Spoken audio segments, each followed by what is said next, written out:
Well, the entertainment on the field, provided by the United States Treasury Department, in the interest of selling Treasury bonds, is just about at an end.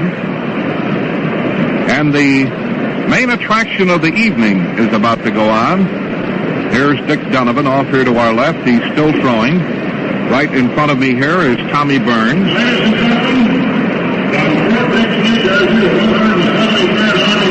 Here's the announcement bringing the Treasury show to a close. Listen to it now. Thank you very much, gentlemen, for coming. And ladies and gentlemen, let's give them a big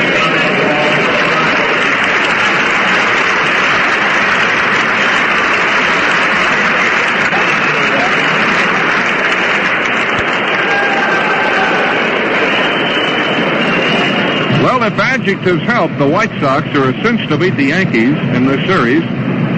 The Chicago City Council, in a resolution introduced by Mayor Daley, hailed the White Sox today for unusual enthusiasm, excellent ability, and unexcelled devotion, and assured the White Sox that the people of Chicago have unfailing support, unquenchable loyalty, and unreserved pride in them. The resolution did not mention the Yankees by name, but referred to them as, quote, cunning with measureless chicanery and sleepless tenacity. Mayor Daley, you know, is the great Sox fan as well as a 1,000-hitter. He's had 2 hits and 2 times at bat so far this summer in City Council softball games. Here are the umpires. Here are the lineups. I'll let you listen to them here at Yankee Stadium.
McDougal and Skowron on the infield, Noren, Mantle and Howard in the outfield, and the battery, Byrne and Berra. McKinley will be the umpire back of the plate. Beautiful night for baseball, and I hope you're going to be able to hang around for every play. And boy, this should be some game. Let's hope the White Sox get off on the right foot here tonight with Dick Donovan, a really great pitcher. Now, very shortly, after one more announcement, I imagine they'll give you the umpires. We'll hear our national anthem. The umpires at the plate, Bill McKinley. At first base, John Crosby. At second base, Ed Sauer. And at third base, Johnny Berry. Ladies and gentlemen, from Yankee Stadium, our national anthem.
pitchers here tonight.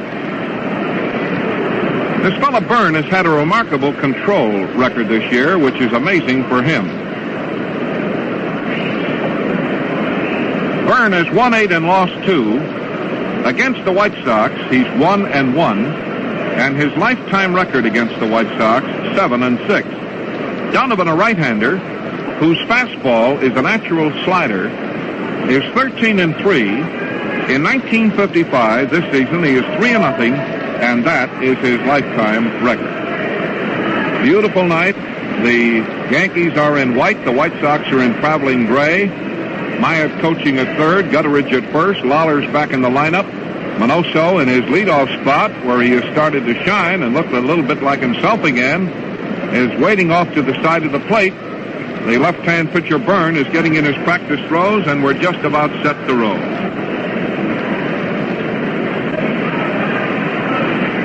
Tommy Byrne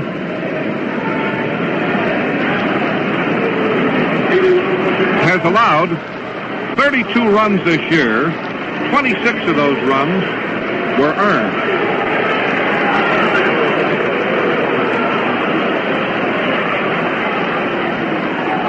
He's had 35 strikeouts, and he's walked 39 batters. Minoso, who's stepping up to lead off, is batting .260 and has 35 runs batted in. The first pitch of the game is a ball to tie.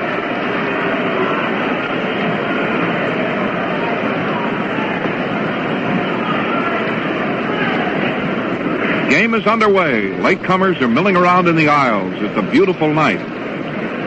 Byrne is into the motion again, and a strike call around the knee. Now this is a triple-deck stand, Yankee Stadium. It extends out into left field and out into right field, and then there's a tremendous open-faced bleacher all the way across center field. Next pitch, outside at the shoulder, ball 2. Tommy Byrne has won 3 of his last 4 starts. Beat the White Sox at Chicago in his last starting assignment 4-3 on Howard's home run in the 8th inning. That's a ball way outside. That game evened his season record against the Sox at 1-1 and made his lifetime record against his former teammates 7-6. The 3-1 pitch is coming up at Yankee Stadium. Byrne pitching to Minoso. It is on the way, and it's hit. A fly ball into left center field. It's going to be caught by Noren. He's camping under the ball. 1 out.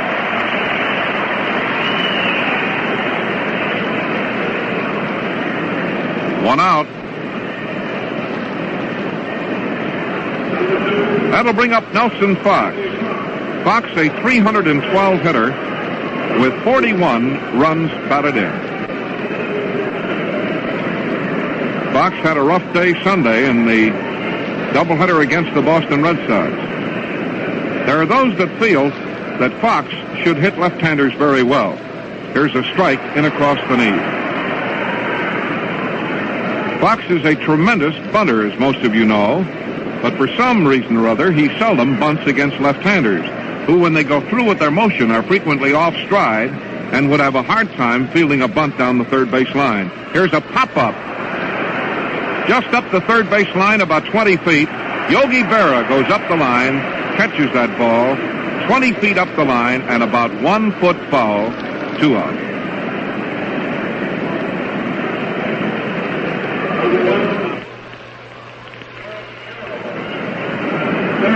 George Kell coming up.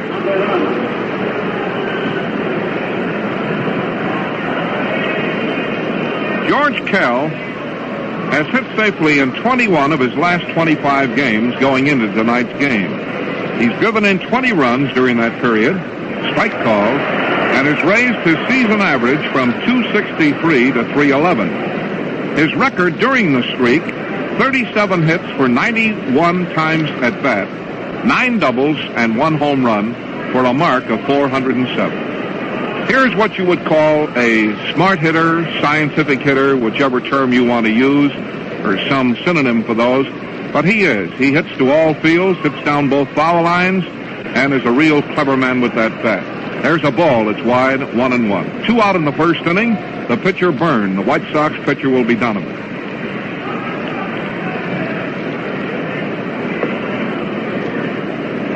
Now the pitch to Cal, way outside, a ball.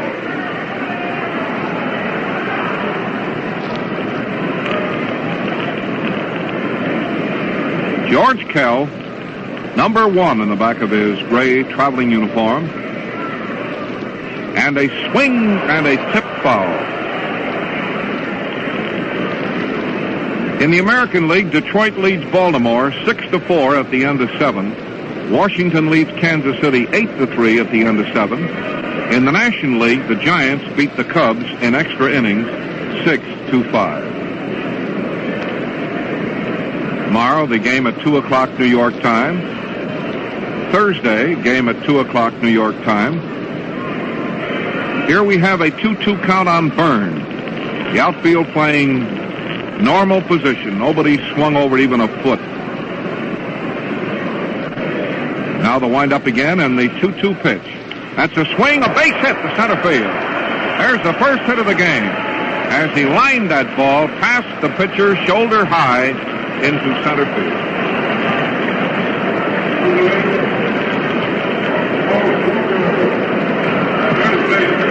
Since the All-Star game, Dropo has hit at a 373 clip with 19 hits in 51 times at bat.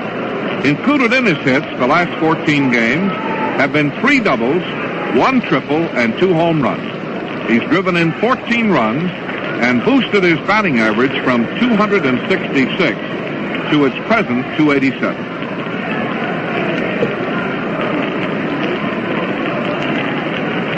First pitch, a very high pop-up on the right side of the infield. McDougal right in the base path is waiting. Got it to retire the side. Now, Tommy Byrne, of late, and especially in Chicago, was coming in very, very frequently with a half-speed pitch, slow curve, up around the shoulders, and he throws it not too often so that when he does throw it, it's effective. And just as like that on that occasion, Dropo swung at that ball, it looked as big as a basketball, and he popped it up. No runs, 1 hit, and 1 man left. The score, at the end of the first half of the first inning, White Sox, no runs, 1 hit. The Yankees are coming to bat.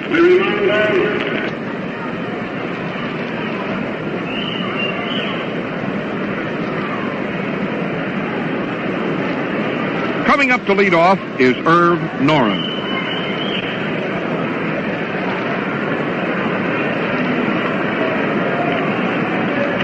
Noren batting left-handed, .254 hitter with 54 runs batted in. Donovan. Here's a swing and a hit right over third. That ball over the third baseman's head. Minoso firing the ball into second base. He's going to try. He is out at second base. Out at second base.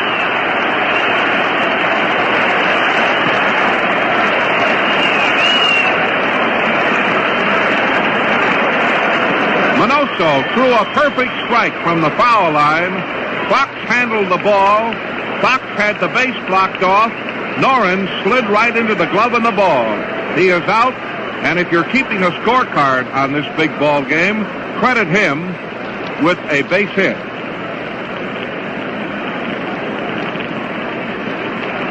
There's a great throw from left field. Now, Donovan had won 8 straight before losing to Boston in a 1-inning relief stint on Saturday. He has 3 wins and no losses in competition with the Yankees, winning 5-3, 2-1, and 8-6. He has pitched 4 shutouts and has an earned run average of 2.80.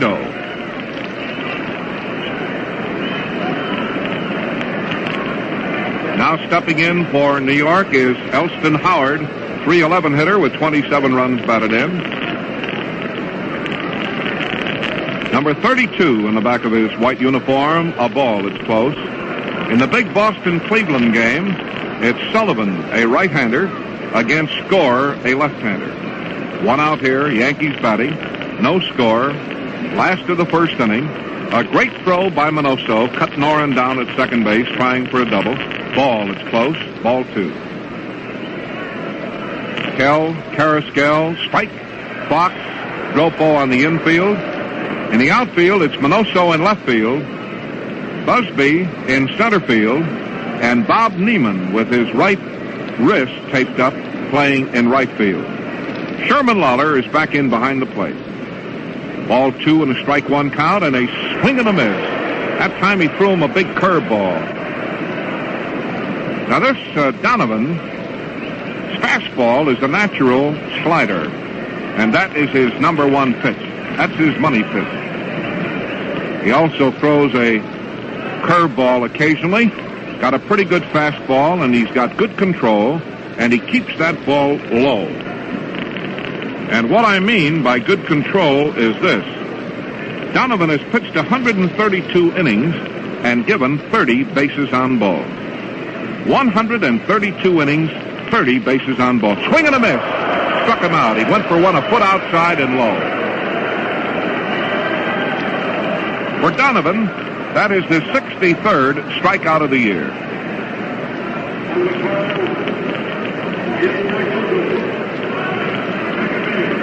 Don't get away from that radio tonight. This is going to be some game. If anybody knocks or rings the bell, let them stay out in the hall. This is a game here tonight. You won't want to miss a play. This place is positively electric here tonight.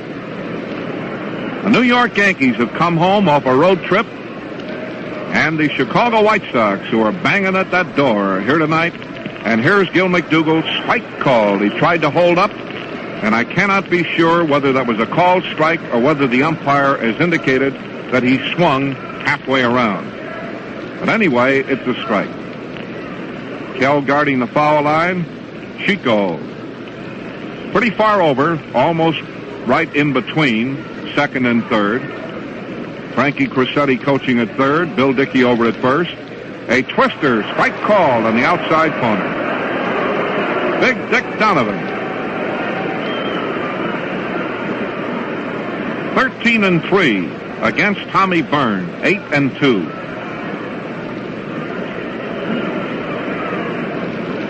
In this big ball game tonight at Yankee Stadium. Donovan bends way forward, looks down. Here's the pitch. A ball. It's low outside. Ball 1 in a strike 2 count.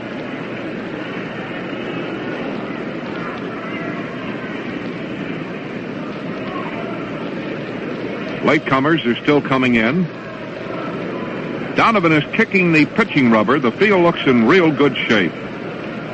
That grass is just as green as a golf course.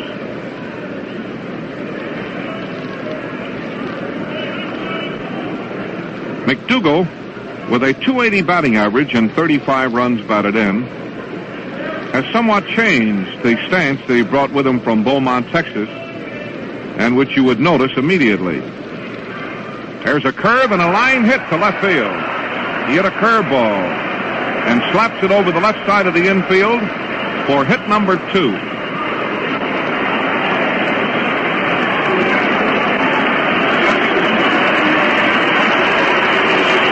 Here's Yogi Berra.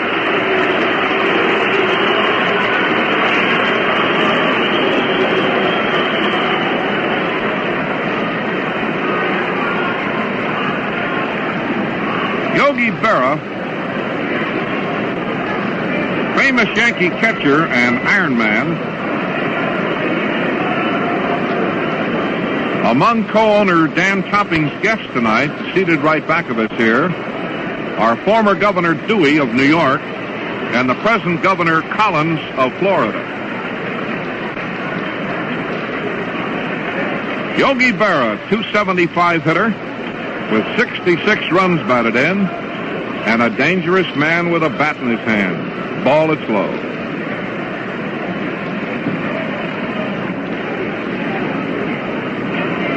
Norrin led off with a single, was out trying to get a double. Howard struck out. McDougall hit a half-speed curveball and lined it into left field for a hit. Yogi Berra, the batter, a fastball. It's too low, ball 2.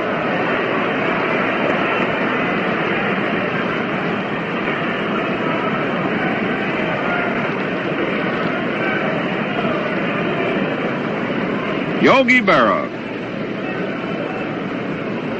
White Sox keep up a line of chatter out there in the infield.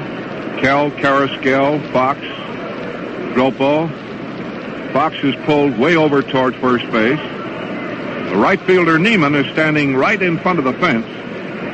It's only 315 feet here in New York down the foul lines, but the stand arches out then abruptly.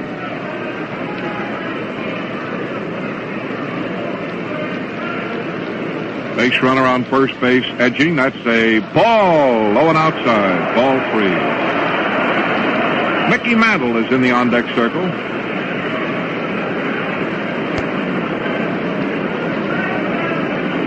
Yankee base runner on first base. Yogi Berra, the hitter.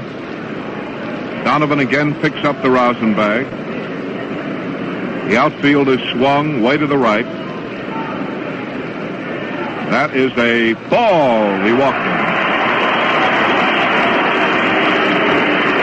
Let's pause here for station identification.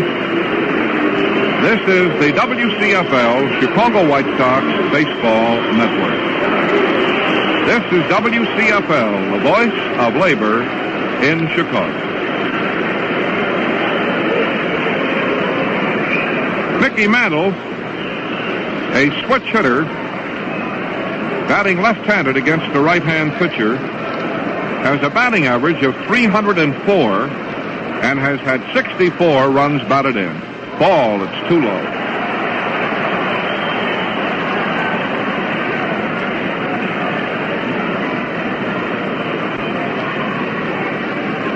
He's having a little bit of trouble getting the ball over.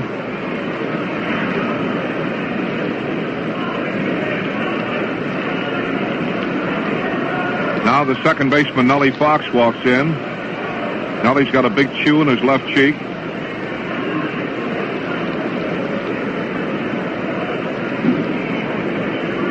There he goes. Somebody back here yelled, "Get the midget out of there."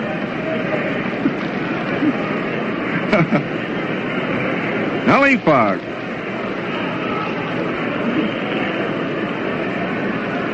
Ball 1, 2 on and 2 out, last of the first inning.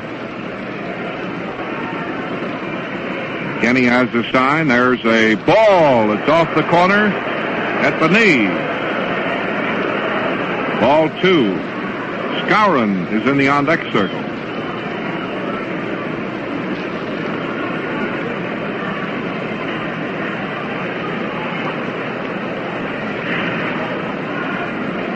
Donovan again takes his glove off and roughs the ball around in his hands. Takes a look at the base runners. McDougal out on second base. Yogi Berra over on first base. And a ball. It's outside again. That's 7 straight wide ones. Time is called, and manager Marty Marion is coming out to the mound.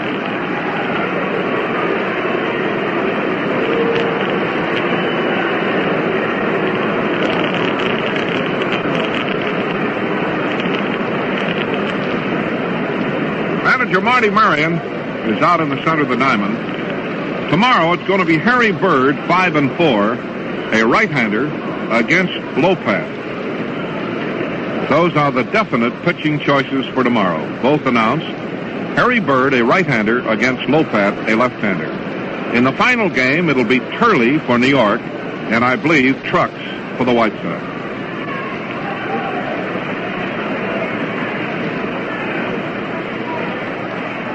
Next pitch is a ball. He walked him, loading the bases.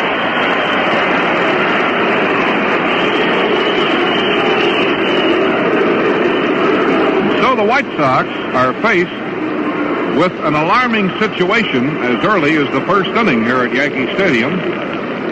As after Noren singled and was out trying for 2, Howard struck out, McDougal singled, Berra and Mantle have walked on 8 straight pitches, and the bases are loaded with Yankees, and Skowron, a 346 hitter with 41 runs batted in, is up.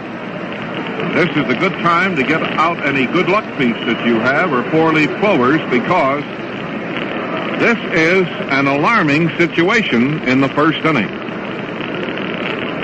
Skowron A boy from Weber High School, Chicago, who went to Purdue University, is a stocky right-hand hitter. Number 14 on the back of his white uniform. And the first pitch to him, a swing and a ground ball to Chico, should get it. The play to second, and it's out. Got out of the jam. I didn't think he was going to get him. He threw the ball to second base, and Mantle is arguing about it. I thought they were going to miss him, but they got him, and he is out of the jam. Skowron slapped the ground ball to deep short that Carrasquel made a fine stop on, fired the ball to Fox, and Mickey Mantle is forced out at second base on a play that's so close, I hate to even think about it.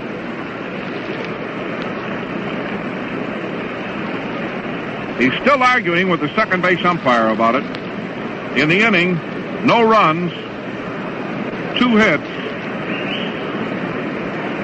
2 walks, 3 men were left on the base. And the score at the end of the first inning, the White Sox, no runs, 1 hit. The Yankees, no runs and 2 hits. Leading off is Bob Neiman, a 263 hitter with 41 runs batted in. And a ball, it's low. Here's a final score. Washington 9 runs, 12 hits, 2 errors.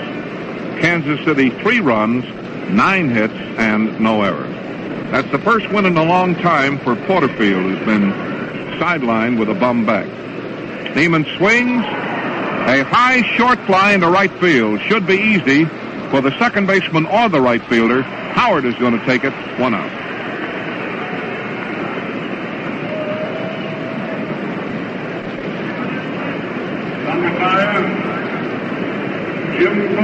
Center fielder Jimmy Busby batting .241 with 31 runs batted in. No score. Second inning. But the White Sox had a terrific scare in the first inning.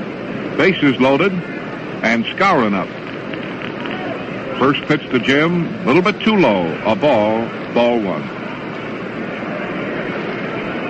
Tommy Byrne depends on slow balls, curves, pops a fastball in there once in a while, change-ups. Here's a bunt down the third baseline, but it's going to go foul. Foul ball. In the National League, Brooklyn at Cincinnati, Philadelphia at Milwaukee, and Pittsburgh at St. Louis. Those are all night games. In the afternoon game, the New York Giants defeated the Cubs 6-5.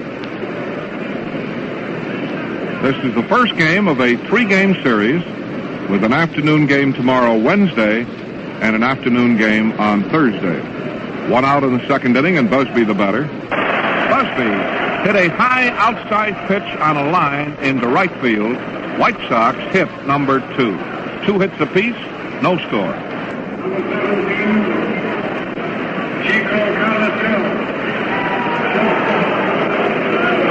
Now, Carrasquel, in the last week or so, has really started to pull that ball hard to left field. And I noticed out here tonight in batting practice, boy, he was really hitting that ball. His average, 258, with 32 runs batted in. Busby over on first base. Quick throw over, back in plenty of time.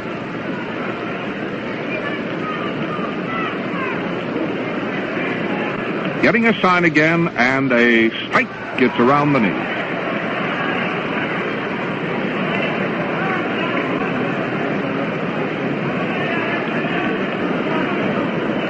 One strike. Lawler is in the on-deck circle. Next pitch is too low, a ball. Yogi Berra was ready to fire that ball down to second base. He thought the base runner was going to go, but Busby, after leaping off to try to upset the pitcher, stayed there.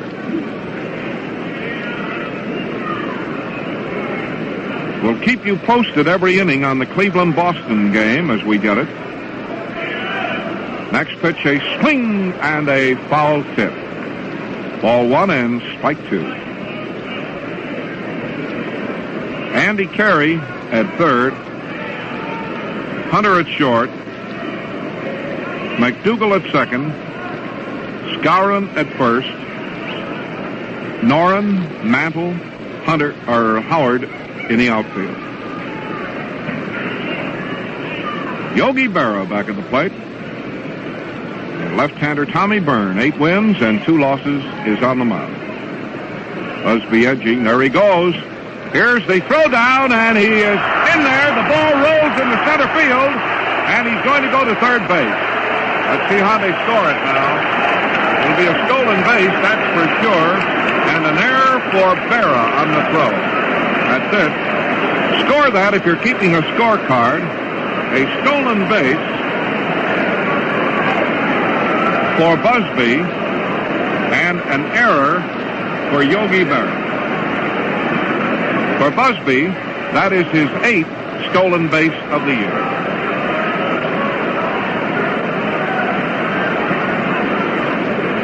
Covering second base on the play was McDougal. Berra threw the ball after McDougal had gotten to second base. He threw the ball over to the first base side of second. McDougal tried to double back and grab the ball, but he couldn't, and it went out into right center field, and Busby goes to third. Now we have a ball 2, strike 2 count, a swing and a miss. Carrasco just struck out with a good scoring chance. Man on third and only 1 out.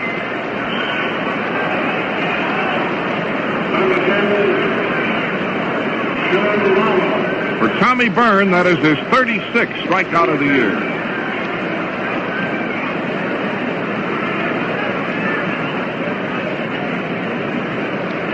The Tigers and the Orioles are playing a twilight doubleheader, and they're tied in that first game in extra innings, 6-6. Now here is Sherman Lawler, a 270 hitter with 42 runs batted in. Man on third, a swing and a foul. It's going out of play off here to the right. 1 strike.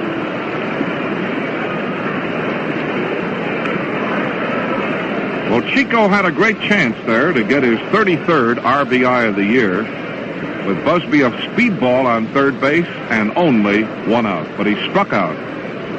He went for a low curveball and struck out.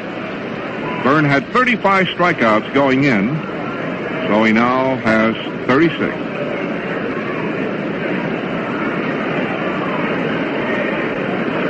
Andy Carey pulled over near the bag at third. Billy Hunter, hands on his hips, deep at short. Mantle right in line with center field. Left fielder is Noren. The right fielder is Howard. And Tommy Byrne looks at the base runner, Busby. Now he's ready. 2 out. The pitch, high, outside, a ball.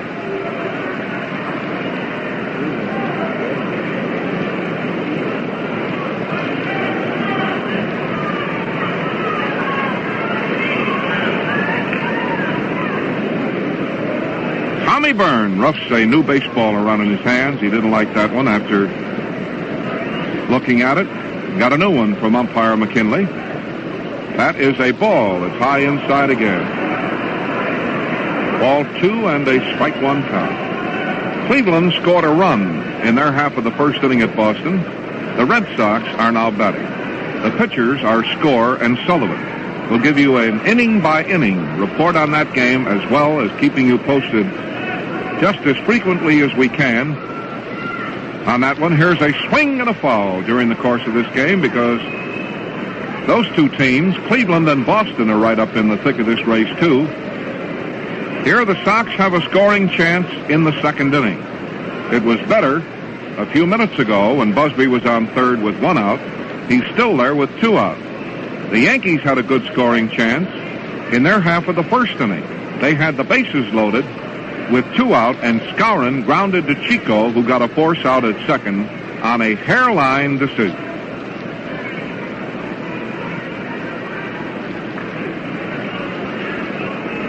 Tommy Byrne fidgeting around, taking a lot of time. That's a swing and a very high infield fly. Here's the first baseman, Skowron, coming down the line, and he grabs that ball for the out. Skowron came down toward the plate about 2/3 of the way from first to the plate and about 3 feet foul to take that ball. On the way down, his cap blew off, and he was visibly staggering because he wasn't sure whether Berra was going to try to get it. He looked at him 2 or 3 times and ran around in a bit of a circle. He was afraid of a collision, but Yogi Berra jumped out of the way, and he caught the ball for the out. In that inning, no runs, 1 hit, and 1 man left on the base. The score at the end of the first half of the second inning, the White Sox, no runs, 2 hits. The Yankees, no runs, 2 hits.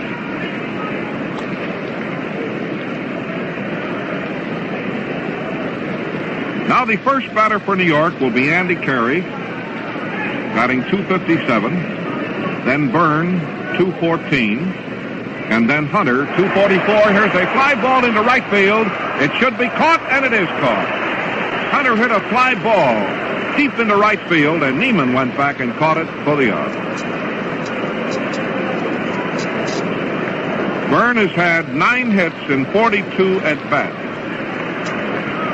Batting average of .214. In the Brooklyn-Cincinnati game, it's Don Newcomb against Menarson for Cincinnati. Tommy Byrne bats left-handed. And I'll never forget that ball game here at Yankee Stadium when he came up for the White Sox and hit a grand slam home run into those right field stands against the New York Yankees. Tommy will never forget it either because he told me in Chicago that that was one of the top thrills that he's had in baseball. Spike right in there.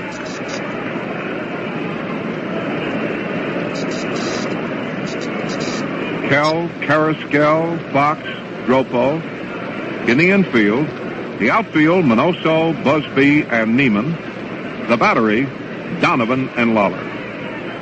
And a swing and a tap on the ground. Tough chance. The pitcher going to get it and runs to the bag. He made the play himself. Here was a ground ball between first and the mound, but closer to first base. It was taking high, slow hops, and the pitcher running over for the ball kept right on going and beat the batter to first base for an unassisted play, something that you seldom see.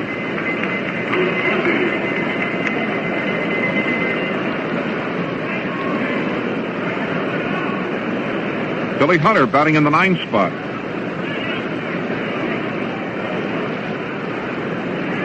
Hunter has a batting average of .244 and has 20 runs batted in. No score at New York. We're in the last of the second. Each team has threatened once. Sox had the best chance. They had a man on third with 1 out. Here comes the pitch. A ball. It's low. Yankees had the bases loaded in the first inning with 2 out, and Skowron hit into a force out. In the Pittsburgh Cardinal game, the pitchers are Littlefield and Arroyo. And a swing and a very high fly ball. It's foul down the first baseline. There's a play on the ball. Dropo leans in and grabs that ball for the out. Walt Dropo leaned right in among the cash customers and grabbed that ball for the out. So it's 3 up and 3 down. No runs, no hits, no errors. At the end of 2 full innings of play at Yankee Stadium in New York, White Sox, no runs, 2 hits, no errors. Yankees, no runs, 2 hits, and 1 error. In the Philadelphia-Washington second game, Shea against Kellner.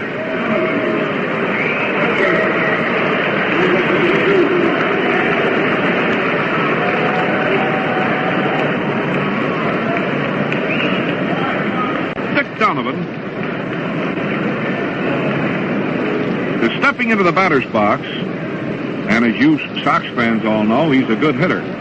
He's been at bat 52 times, strike called, and has made 10 hits.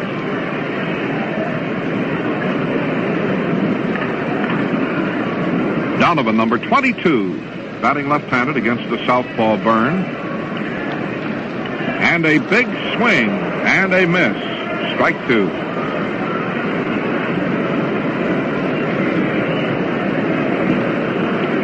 Yankees in white. Andy Carey, Billy Hunter, Gil McDougall, and Bill Skowron around that Yankee inner defense. Nobody on and nobody out in the next pitch to Donovan. That's a swing and a miss. He struck him out. Strikeout number 2 for Byrne, and his 37th of the year.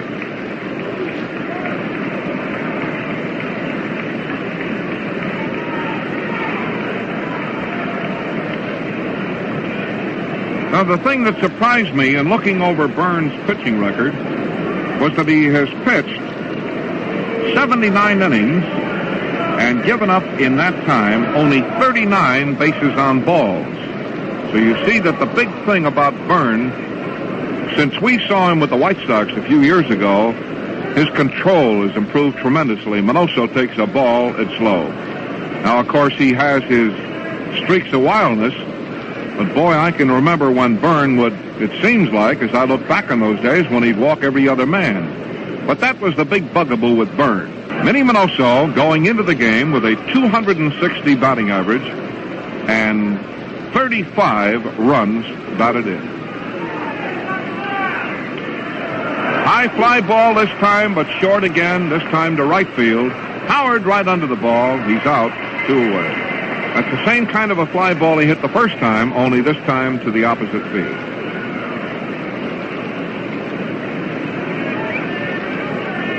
Here's Fox. Fox fouled out to the catcher the first time up.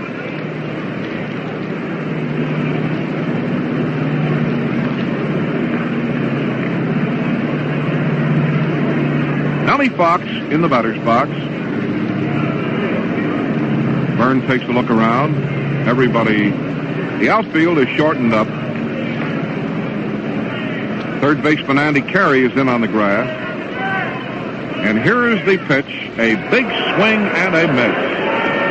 And the Mighty Mite spun like a top that time, missing a curveball up around the left.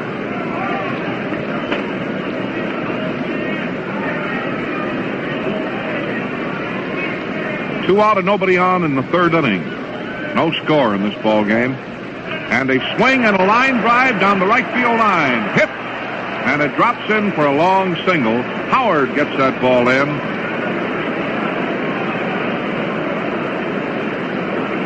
That's hit number 3 for the White Sox. Let's pause here quickly for station identification.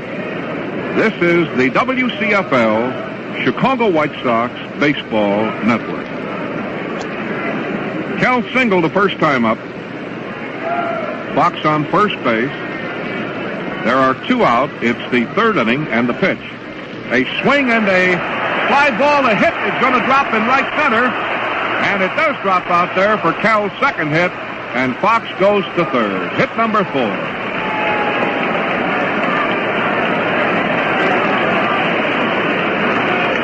George Cal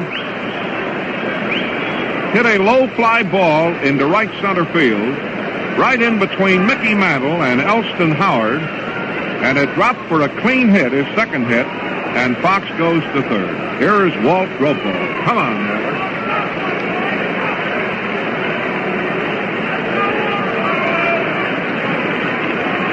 The first time up, Ropo hit an infield fly to Gil McDougall.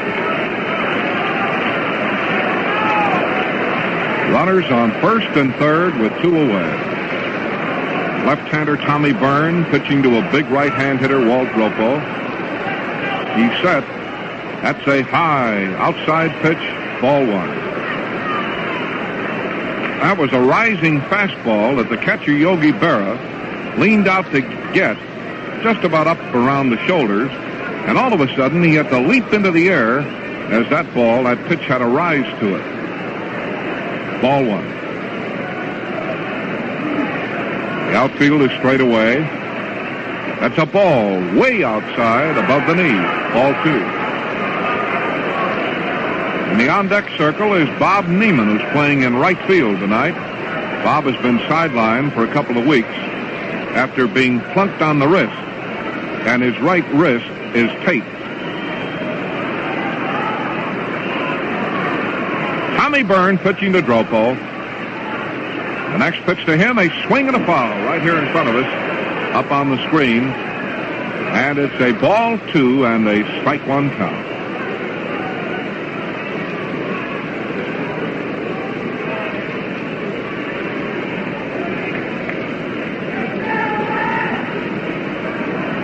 Tommy Byrne takes his glove off, roughs the ball around in his hands. No National League scores as yet.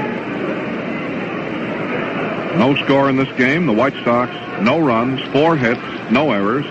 Yankees, no runs, 2 hits, and 1 error. Perfect night for baseball. First game of a big series here. And we have afternoon games tomorrow and again on Thursday. The weekend in Washington. Ball 2, strike 1 for Dropo. And a swing and another foul. Back on the wire, 2-2.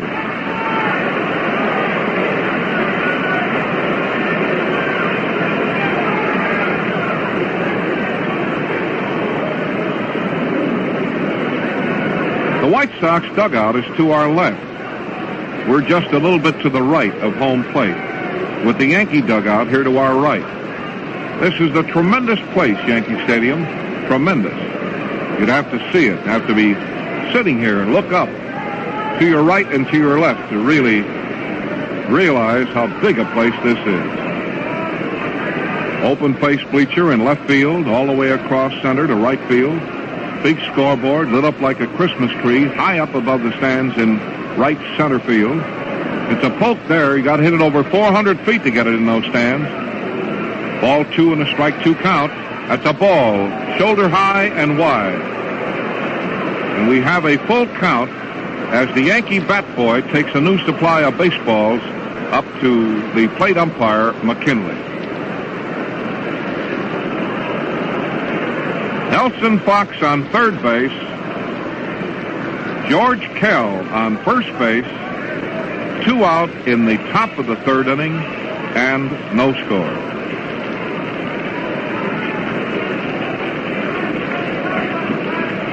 Tommy Byrne, arms up in front of him, getting ready. That's a ball. He almost hit him. The bases are low.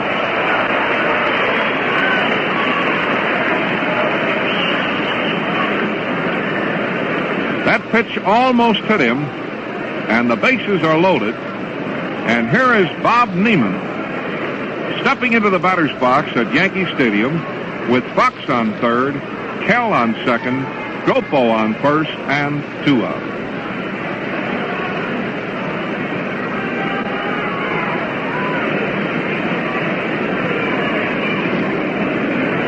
Bases loaded.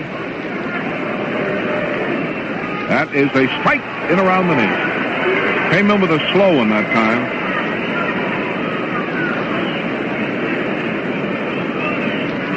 Well, just a hit here would send the White Sox winging. Bases are loaded. 1 strike on Bob Neiman. Number 18 on the back of his gray uniform. Here's the next pitch. A swing and a tap on the ground to the shortstop. He's going to get him. He does at first base. Neiman bounced to the shortstop. A slow ground ball taking big hops. Hunter had to come way in and fire that ball. He got him by at least 2 big steps. That retires the side. In the inning, no runs, 2 hits, a walk, and 3 men were left on the base. And the score at the end of the top of the third inning, the White Sox nothing, the Yankees nothing. Noren up, strike, in around the knee.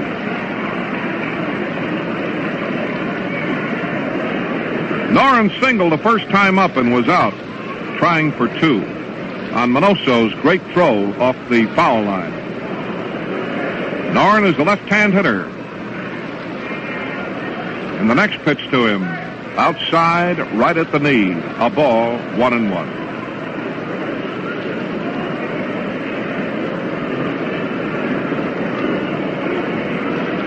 Each team has had a bases-loaded situation. Each team went out the same way, on a ground ball to the shortstop. Now the pitch to Noren, a ball, it's slow inside. That was a twister that was breaking in on his hands, and in falling away from the ball, his leg gave out from under him, and he fell on the ground, but he's up now, he's okay. Ball 2 and a strike 1 count. Noren batting, third inning, nobody on, nobody out, no score.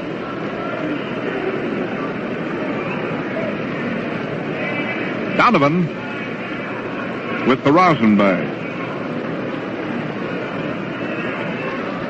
Here is a swing and a miss. There was a terrific slider right in across the knee. 2-2. 254 hitter. Here's the next pitch. A swing and a miss. Struck him out. Boy, he popped that ball in right below the knee.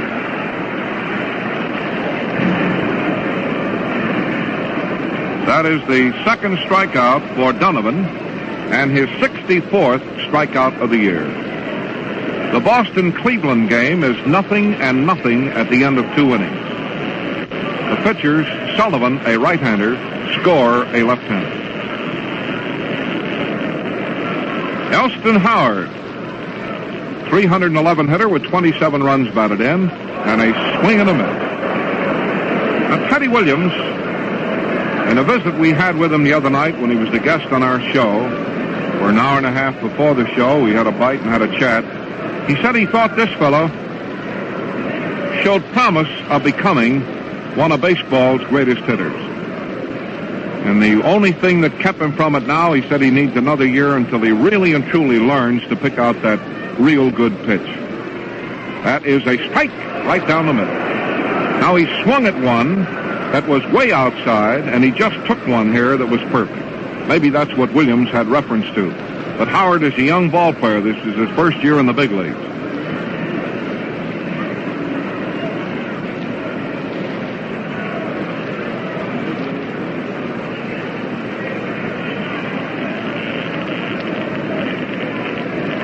Donovan steps off the rubber.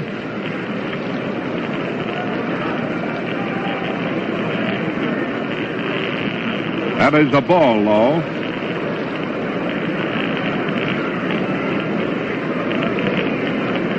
I read you before the game started the endorsement for the White Sox by the City Council and Mayor Daley today.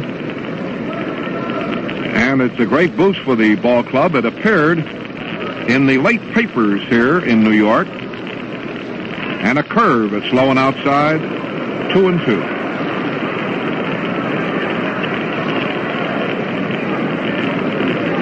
The final paragraph, be it resolved that we hereby express our confidence and serene optimism that the Chicago White Sox will truly embody the spirit of I will and march forward to victory. Dated the 26th day of July, Richard J. Daley, mayor of Chicago, and as you fans all know, Dick is a really great Sox fan and booster. Ball 2, strike 2.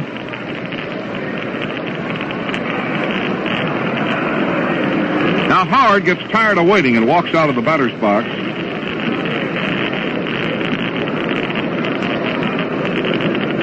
This game is in the bottom of the third. No score. White Sox, no runs, 4 hits. Yankees, no runs. Here's the pitch. And a very high foul that's going out of play off here to the right. No play on that ball.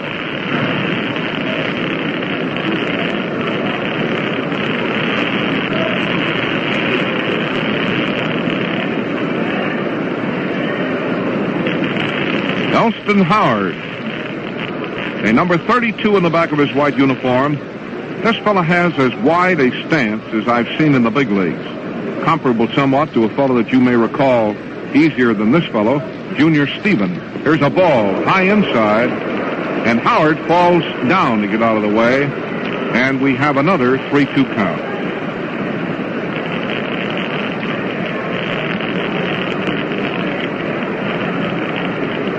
Yes, sir, the White Sox are on Broadway. Here's a showdown series at Yankee Stadium. This is the first game of 3, and it's under the lights on a perfect night for baseball. with Donovan, a great right-hander, against Tommy Byrne. 13-3 and 8-2. Big pitch coming up. Oh, he almost hit him again. Ball 4.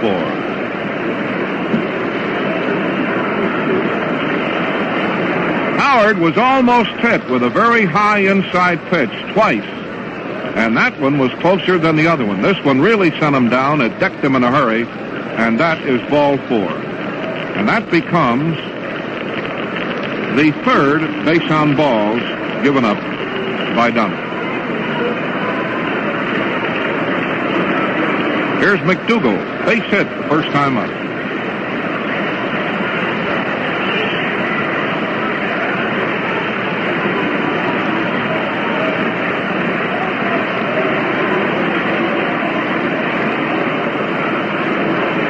Howard over on first base, and a ball. He was almost hit high inside.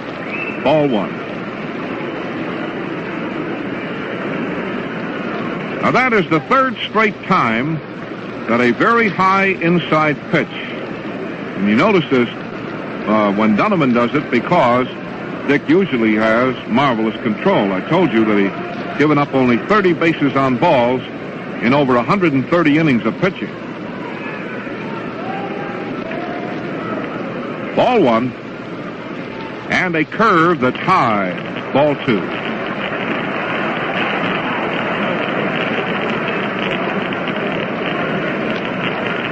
Now this is no time to start the bases on balls, because the tough boys are coming up here.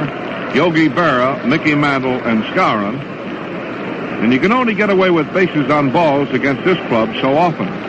In the first inning, after a hit, he gave a walk to Mantle and a walk to Berra and got out of a jam.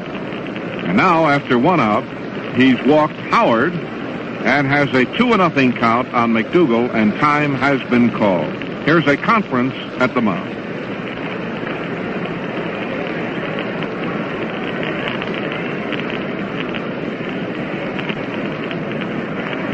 The Detroit-Baltimore game is at the end of 12 innings, tied at 6-6.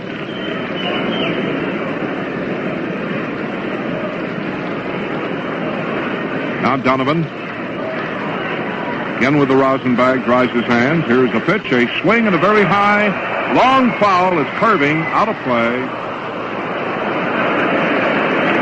That ball was curving just as soon as it was hit.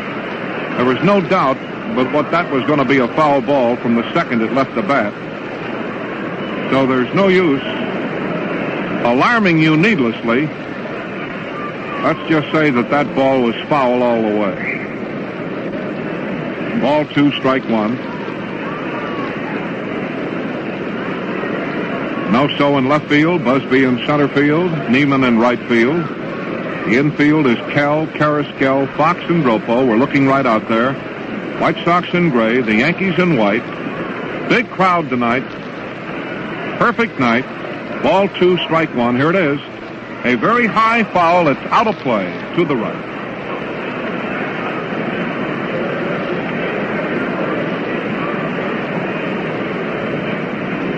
And so we have a ball 2 and a strike 2 count on McDougal. 280 hitter going into the game with 35 runs batted in.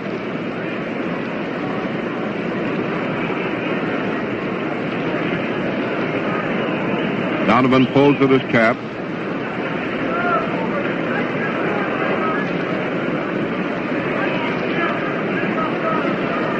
Now he's set. Now he's doing something tonight that they objected to in Chicago. Picks the rosin bag up, puts the rosin bag on the ball while it's in the glove. But here tonight, there's been no objection. After he gets the rosin bag in his bare hand, he puts it on the ball in the glove and pulls his cap. Here's the pitch. That's a swing and a miss. He struck him out. Cut that ball in real fast, in around the knees on the inside corner, and McDougal missed that ball at Yankee Stadium by a foot.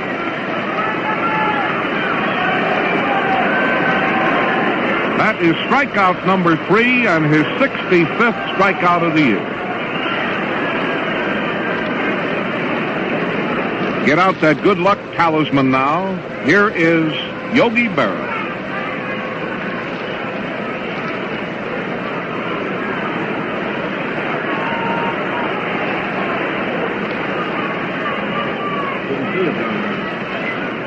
There's a conference at the mound, and just as I'm talking about that, the umpire has gone out to caution Donovan about putting the rosin bag on the ball in the glove. I no sooner got that out of my mouth. Well, don't blame me, because the ump can't hear what I'm saying here. We are far away from the plate. But just after I said it, the umpire walked out and talked to Donovan, and he was talking to him about picking the rosin bag up and putting it on the ball while he had it in the glove. Here's a ball, high outside, ball one. Yogi walked the first time up. A 275 hitter going into the game with 66 runs batted in. Bob Elson describing the ball game from Yankee Stadium, the house that Babe Ruth built, where the lights are flickering here tonight on a terrific night for baseball and one of the most important baseball series of the year. That ball, it's off the corner above the knee. Ball two.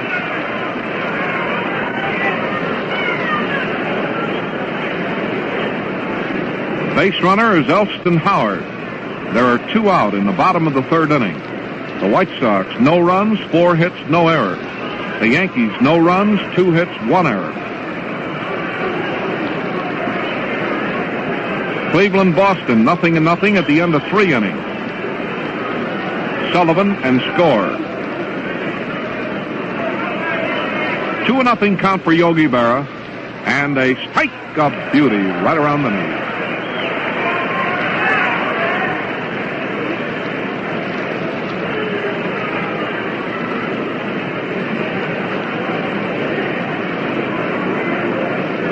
Ball 2 and a strike 1 count on the Yogi man.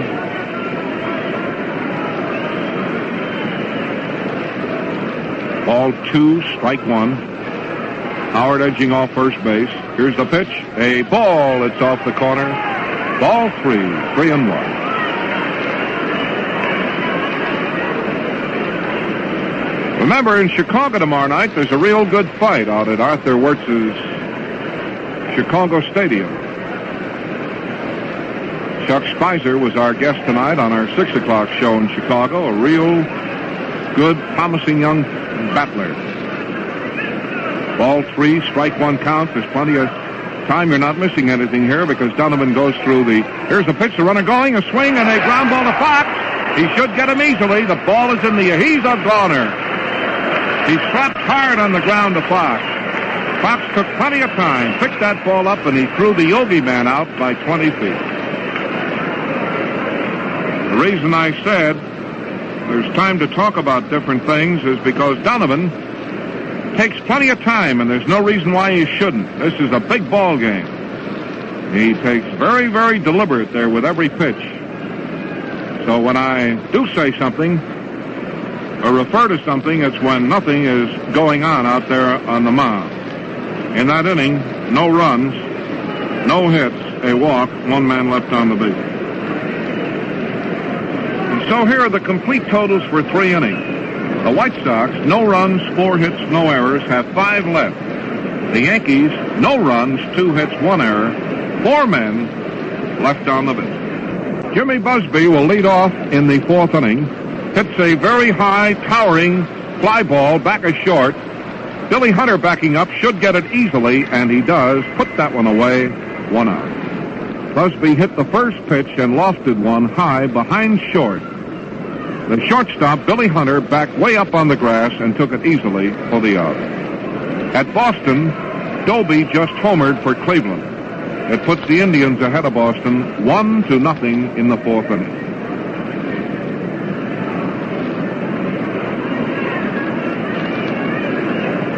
Carrasco struck out first time up, and a ball a little bit too low. Ball 1.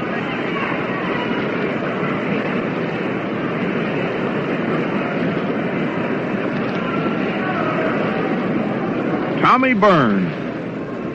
Here's a swing and a ground ball to the shortstop. Third baseman cut in front of him. Carey firing. He's out. 2 away.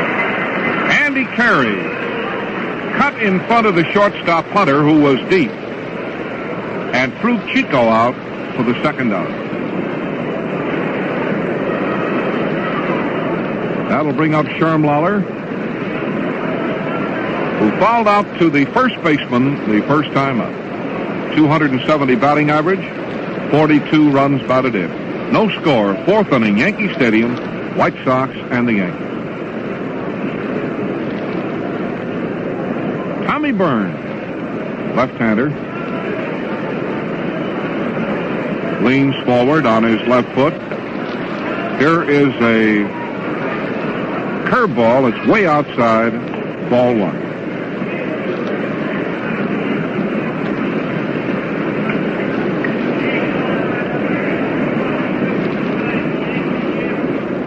Two out and nobody on. Next pitch to Sherman Lawler, a strike of beauty right across the waist. 1-1. In the National League, Pittsburgh and St. Louis. Nothing and nothing at the end of one. The Phillies are at Milwaukee tonight. The Phillies have really been red hot. Two out and nobody on in the fourth inning.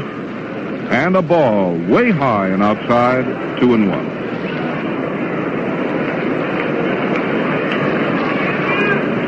The pitcher, Donovan, is due up next.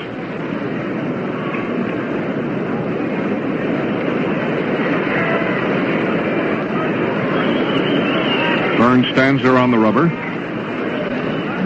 Goes into his motion. And a slow ball comes in very low, ball 3. In the game tomorrow afternoon at 1 o'clock your time, it's going to be Harry Bird, a right-hander, against Lopez. And Bullet Bob Turley is scheduled to pitch the finale Thursday afternoon. Sox play Washington, a night game on Friday, single game on Saturday, and a doubleheader on Sunday. Ball 3 and a strike 1 count. That's a swing and a miss. Byrne, every once in a while, and not too often, Burns really burns one in there, and that time he did. Across the waist, and Lawler swung and missed for a full count.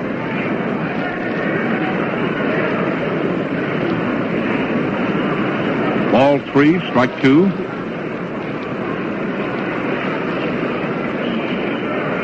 Byrne taking plenty of time. Wind up, and here's the next pitch. Too low. Base on ball.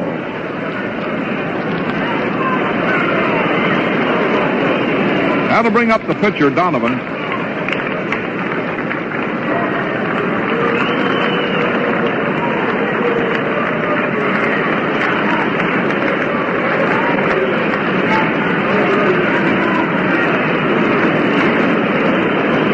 Here's Donovan stepping around to the first base side of the plate, a big fellow. In the first Detroit-Baltimore game that went extra innings, the Tigers won 8-6. That is the final score in the first game of a twilight doubleheader.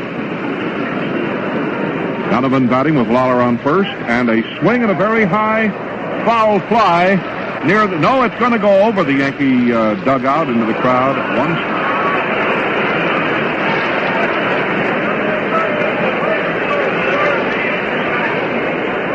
Well, while we have time, the first baseman talking to somebody, let's pause for station identification.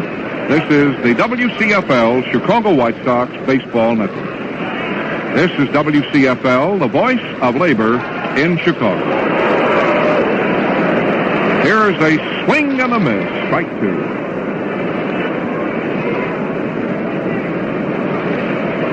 Donovan went all the way around trying to give that fastball a ride. Strike 2. Lawler over on first. That's strike 3, right down the middle. And he took it with the bat on his shoulder. Now Byrne, who usually toys around between pitches, got that ball back, and boom, he fast pitched him that time. Nothing illegal. He was in the batter's box, but he didn't toy around at all. He just bang right back in there, and he struck him out. For Byrne, That is his third strikeout of the night and his 38th strikeout of the year.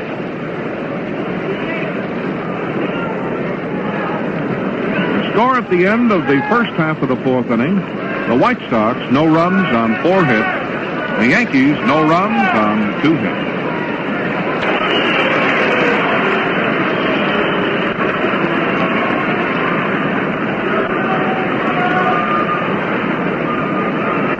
Coming up to lead off, Mickey Mantle. Mantle walked in the first inning, .304 batting average, and 64 runs batted. Ground ball to Fox. Big hop, he's got it. There's the peg. He's out, 1 away.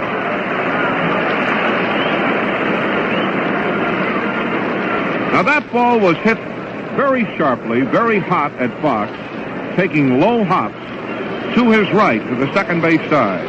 He grabbed the ball to his right and turned a complete circle and fired. He had plenty of time to get Mantle for the out. Here is Skowron, first baseman. 346 hitter going in with 41 runs batted in, 0 for 1.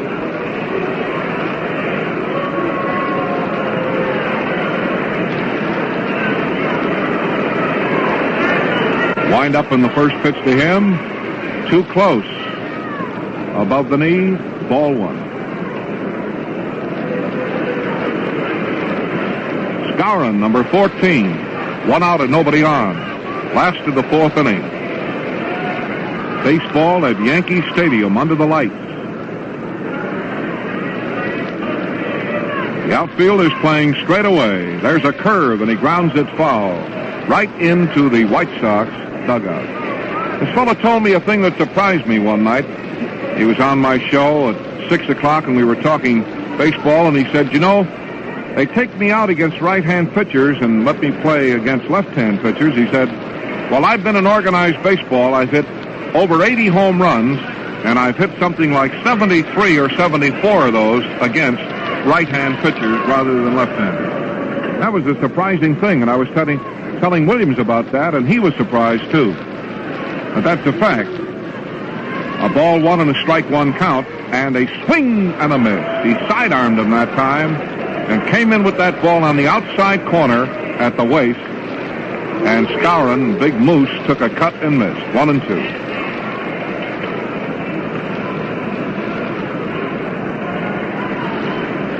Donovan drying his hands.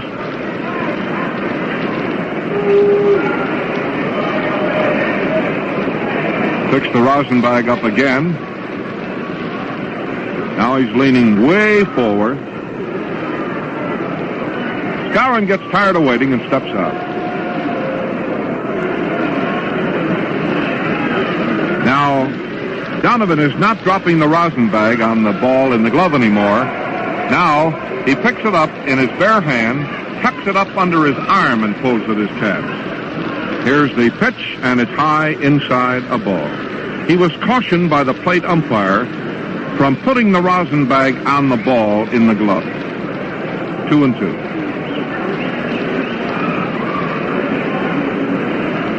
Ball 2 and a strike 2 count. He's all set again. That's a curve, and here's a fly ball to left. Minnie going back. The ball's over his head. The ball's gone to the scoreboard in left center. He's around second. On the way to third, they may get him. He's in the dirt. He is out at third base.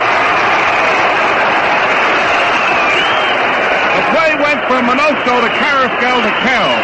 Minoso misjudged the ball. He came in, and the ball went over his head. Then ran back to the scoreboard. The relay got him. Minoso to Carrasquel to Kell.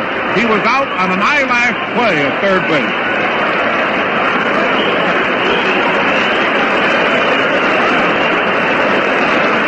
If you're keeping a scorecard, credit Skowron with a double, and the White Sox with a terrific relay play, Chico with a perfect peg to the hot corner, and Kell a dive at Skowron, and he got it. Man, what thrills here at New York.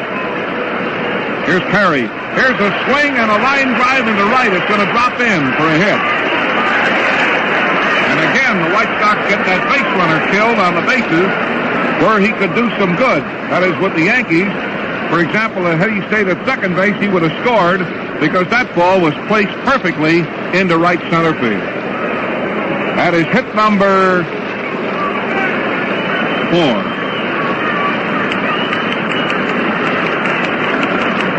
Gee, that was a terrific relay play.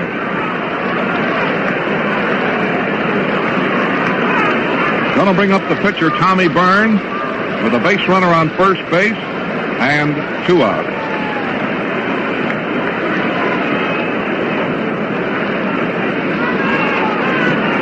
Well, I hope that Mayor Daley and the members of the city council that passed that resolution are not having heart attacks, but boy, this is that kind of a ball game. Nothing. This is a big one. This is one of the biggest ball games of the year. Psychologically, this first game of the Yankee series is a game of tremendous import. It is 0-0 in the last of the 4th inning. The Yankees have Carey on first base, and Byrne is the batter. There are 2 out. Now Donovan gets ready. Here's a swing and a miss. He went all the way around trying to give that ball a ride. That was a curveball. Curve, slider. There's fastball which slides, changeup, and always around the knee. You don't get any of those fat pitches up around the letters from Mr. Donovan. That's why he is 13-3. Those are the kind that go out of the park. 1 strike on Byrne. Here's a fastball low outside a ball, 1-1. Skowron's drive went over Minoso's head in left field.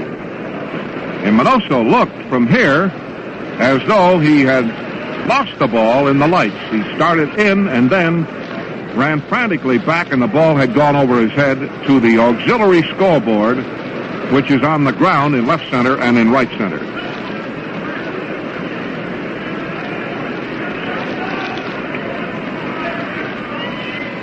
Here's a swing and a high fly ball.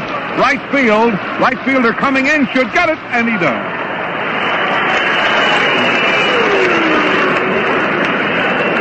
In that inning, no runs, 2 hits, 1 man left. And the score at the end of 4 innings of play. The score: the White Sox, no runs, 4 hits, no errors. The Yankees, no runs, 4 hits, and 1 error. This is a real rough, tough ball game, just what it figured to be. Here's Minoso. And a ball, a little bit too low. McKinley doing a good job in there tonight, back of the plate on balls and strikes. He's got a couple of guys in there trying to keep that ball in there low, and Donovan is really a low ball pitcher. That is a swing, a drive down the first base line. It's going to be caught, I believe it is. There was a line drive placed down the first base line into the right field corner, and Howard was sure playing him over near the line that time and caught it. That was a very well hit ball. 1 out. Boy, I was sure surprised in watching the flight of that ball to see Howard playing over so close in right field toward the line. Here's Fox, 1 for 2.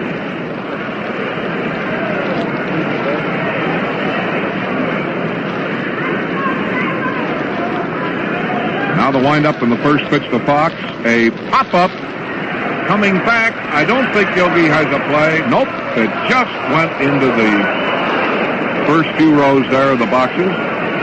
1 strike. In the National League, Brooklyn won and Cincinnati nothing at the end of 1. Pittsburgh won, St. Louis nothing at the end of 2. Nothing up on Philly, Milwaukee. Boston Red Sox scored 2 runs on Cleveland, and they're leading the Indians 2-1 at the end of 4 innings. Sullivan and score. Fox batting in the 5th inning with 1 out. Third baseman Andy Carey, and way close. That is in high, close a ball. 1-1.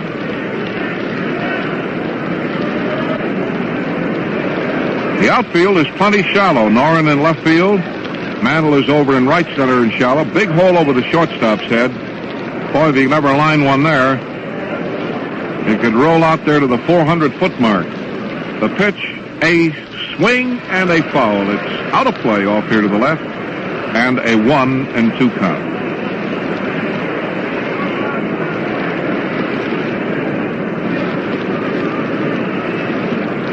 One and two.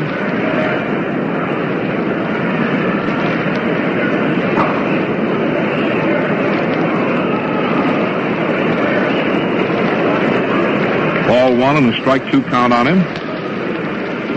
Byrne Ruddy's almost hit him. I was looking at some infield records tonight. Baltimore's Willie Miranda, who is supposed to be a good field no-hit infielder, isn't doing too well this year defensively. He's made 25 errors, more than any other big league shortstop, which was an item that really surprised me. Ball two and a strike two count. Next pitch to Fox, a ball. It's high, 3-2. Almost knocked his cap off, the little guy that time. Glad to see Jerry Coleman in good shape. He was beamed in Chicago. Wonderful little guy, infielder with the New York Yankees.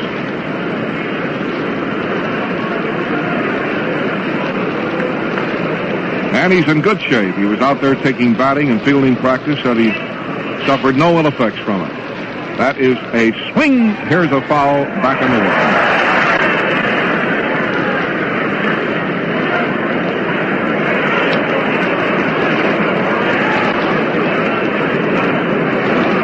This is the fifth inning of a scoreless ball game at Yankee Stadium. The Sox are batting in the top of the fifth inning.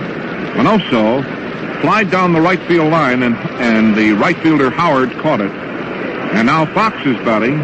He's run up a full count. And Byrne shakes his head. Got the right sign. The 3-2 pitch is coming. And it's tapped out on the ground to the second baseman McDougal. Up with the ball. He's got him out easily. 2 away.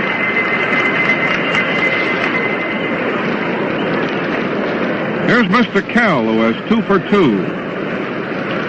Going into the game with a 311 batting average and 53 runs batted in.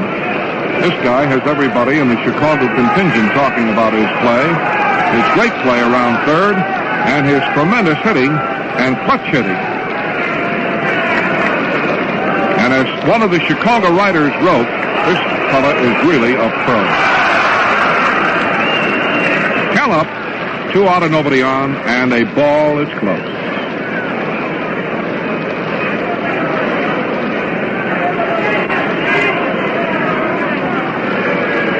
Tommy Byrne, left-hander against Donovan, a right-hander. And high, way high, a ball, ball 2. White Sox, no runs, 4 hits, no errors. The Yankees, no runs, 4 hits, and 1 error.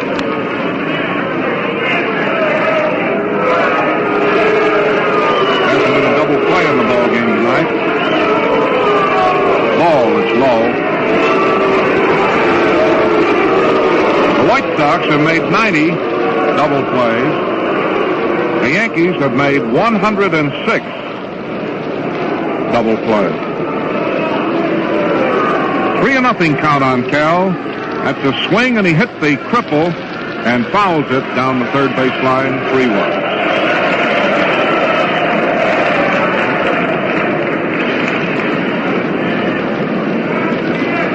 Big Harry Bird will pitch tomorrow for the White Sox against Lopat. And the probables for Thursday are Turley and Trucks. Pierce is expected to pitch the Friday night game against Washington. Ball 3, strike 1. Wind up again, and a ball. He almost hit him. Kell went down, and he really went down in a... Gets up and picks up his cap, and he's trotting to first base. The White Sox trainer came out, but that ball missed him. It was simply ball 4.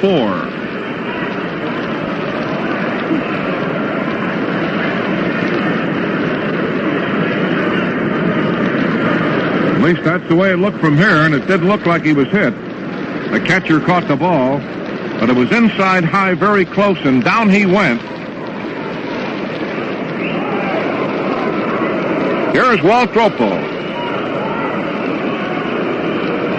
Popped out the first time, walked the second time. Facing left-hander Byrne with the teammate on first.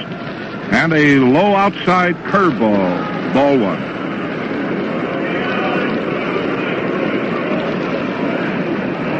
Fifth inning.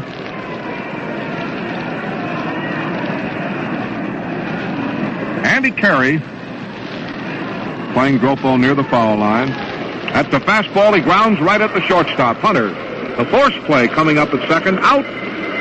Play went from Hunter to McDougal, forcing George Kell and retiring the side. In that inning, no runs, no hits, one left. And so in 5 innings, the White Sox have had 7 men left on the base.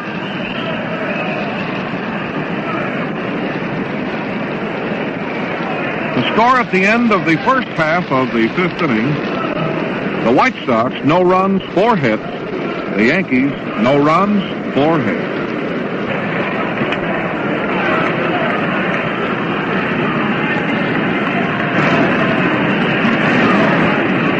Hunter coming up. Hunter in the batter's box. Popped out to Dropo the first time up. Boston 2 and Cleveland 1 at the end of 4 innings. That's all the board shows on that. Here is a ball. Inside high, ball one.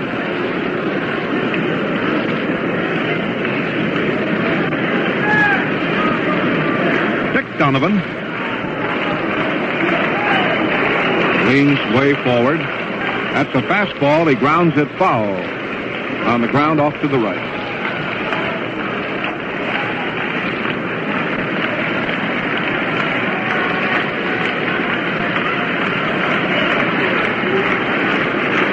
Nobody on and nobody out. Now they're starting the staccato clapping that you can hear in your radio here at Yankee Stadium. And a bunt down the first base line is going to go foul. He bunted the ball, but he bunted it foul. Ball one, strike 2.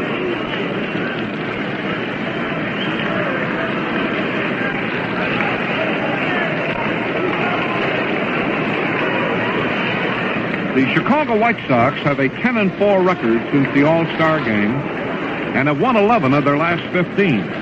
They're hitting at a .288 clip for the last 14 games, getting 130 hits in 451 times at bat. They've scored 77 runs, or an average of 6+ per game. Ball one and a strike 2 count on Hunter. And a curveball a little bit too close. A little bit too close. Donovan shakes his head as though to say, gee, I thought that was a good one.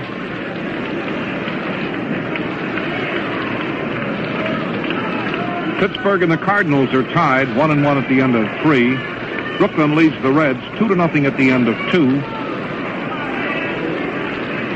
Wind up again, and the next pitch, a curve, a swing, a fly ball. Minoso going back, grabs it for the out.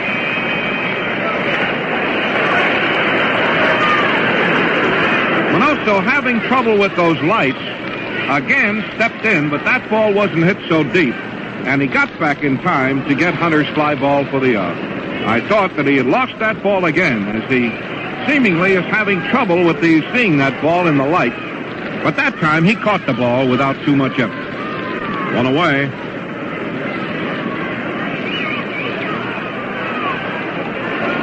Here's Herb Noren. Single and a strikeout.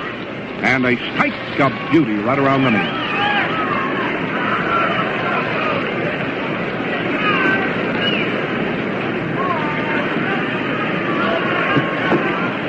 Noren, the batter.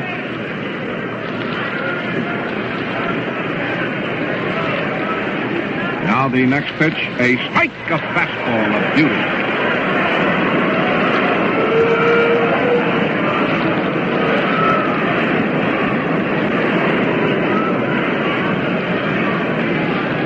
Donovan.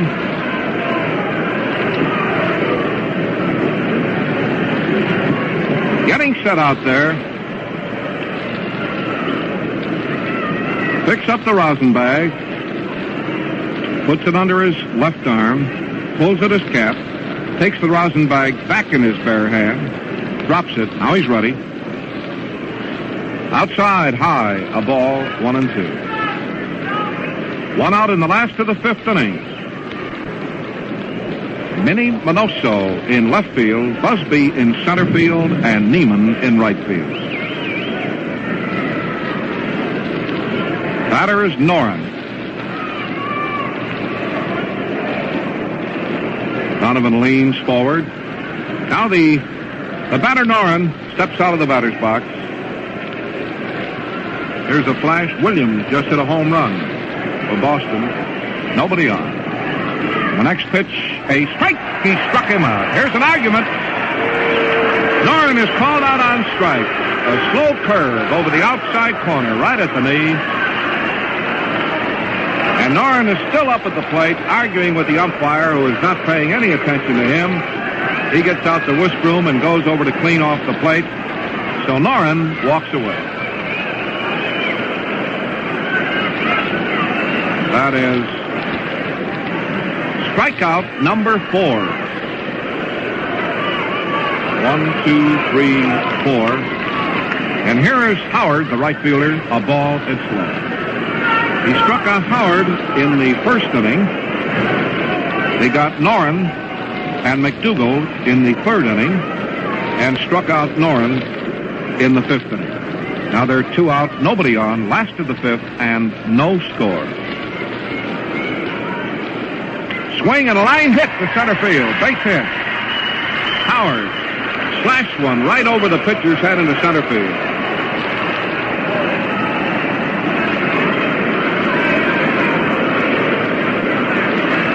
That's hit number 5 for New York.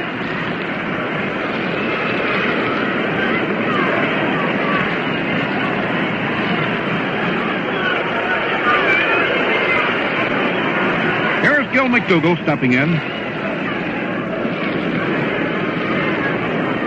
Boston 3, Cleveland 1 at the end of 5 innings.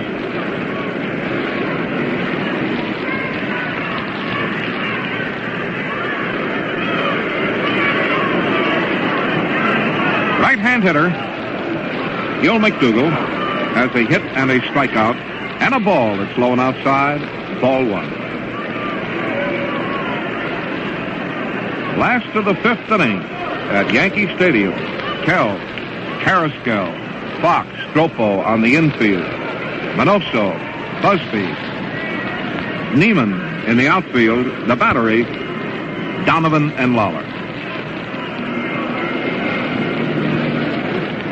Here comes the next pitch. A swing and a ground foul. Just past the White Sox dugout.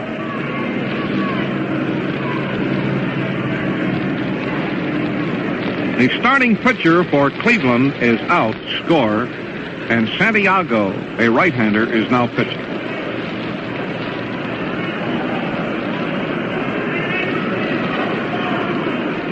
Here we have Gil McDougall, .280 hitter with 35 runs batted in the batter's box.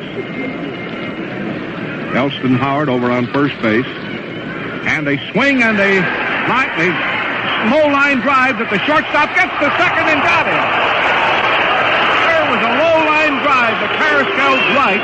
He couldn't get it in the air and crept that ball off the ground and fired to Fox for a great play to get another very close force play of second base. Boy, there was a terrific play by Carrasco. There was a ball hit toward the dirt to the right of Carrasco that he couldn't get in the air. And it was very close. It was a trap off the ground on a ball hit very hard. And he whipped that ball to Fox in time to get the force out on Howard. and it retires the side. That was a swell play. In that inning, no runs, one hit, and one man left on the base. And so the score, at the end of 5 innings of play, the Yankees no runs, 5 hits, 1 error. The White Sox no runs, 4 hits, and no error. Well, come on, Neiman up here. Let's see if we can't get a rally, a ruckus going here in Yankee Stadium. Last time, Neiman was up with the bases loaded and bounced out. Now he's the leadoff batter, and the first pitch is high, outside, ball 1.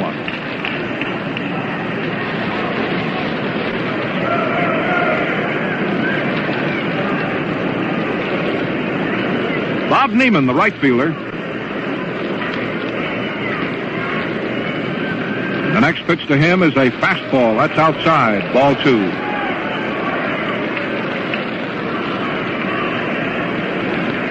Two nothing. Tommy Byrne says he doesn't like the feel of that ball, so the plate umpire promptly tosses him out a new one. Wonderful night for baseball, and wherever you are, I sincerely hope you're enjoying the story of this big ball game tonight at Yankee Stadium. Afternoon game tomorrow at 1 o'clock your time, and again on Thursday at 1 your time, Friday night from Orson. Byrne leans forward on his left foot. He's ready to fire, and it's a curve at the letters for a strike. 2-1.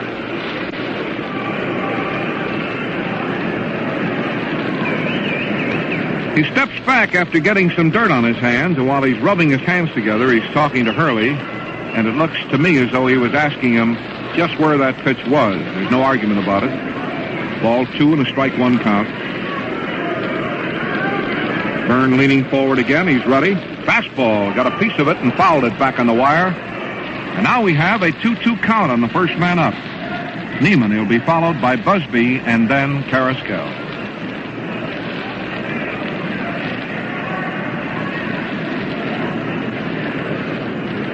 Bob Neiman in right field tonight in place of Rivera. Byrne again goes to the rosin bag. Both these pitchers taking plenty of time, and you can't blame them. Every pitch counts. Ball 2 and strike 2, and the pitch, slow ball. He hit it. A fly ball down the right field line. Howard going back, and he grabs that ball right off the wall. There was a high, shoulder-high outside slow ball, and Bob tried to hit that ball into the seats, and he got it right up against the wall down in the right field corner where Howard caught it. That came very close to being a home run.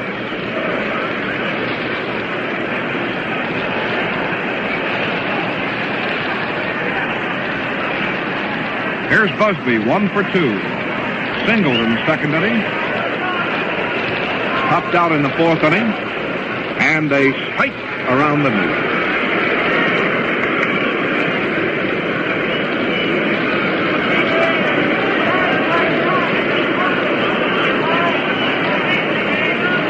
Getting all ready again. And the pitch to Busby is way outside a ball, 1-1. Harry Bird will face his former teammates tomorrow. Eddie Lopez is going to do the pitching for the Yankees in the second game. A swing at a fastball on the foul tip, and it's a ball 1 and a strike 2 count.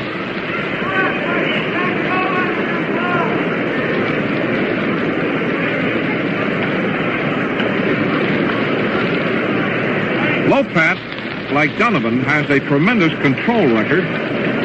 He's pitched 85 innings, and in that time has given up only 15 bases on balls. Ball 1 and a strike 2 count on Busby. And a swing and a foul back in the wire, and it's still 1.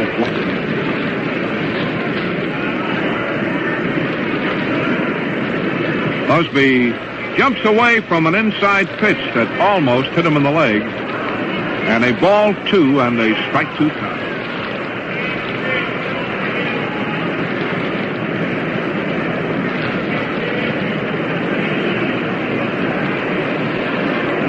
Byrne roughing up a new baseball. Andy Carey at third, Hunter at short, McDougal at second, Skowron at first, and a slow, low pitch way outside, very low, 3-2. And again, we have a full count, 1 out and nobody on.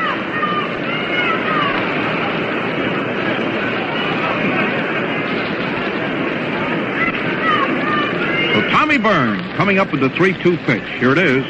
That's a swing and a line foul past third base. Andy Carey leaped over the foul line with his gloved hand high outstretched. But that ball eluded him by 3 or 4 feet and shot on down, hit the fence that parallels the third base line and bounded out into left field where Noren retrieved it and threw it back in. And again, Byrne is getting set for the 3-2 pitch, the rosin bag. He's up on the rubber. 1 out and nobody on. This is the 6th inning. No score at Yankee Stadium as the White Sox and the Yankees battle it out here under the lights and the pitch. Outside, ball 4.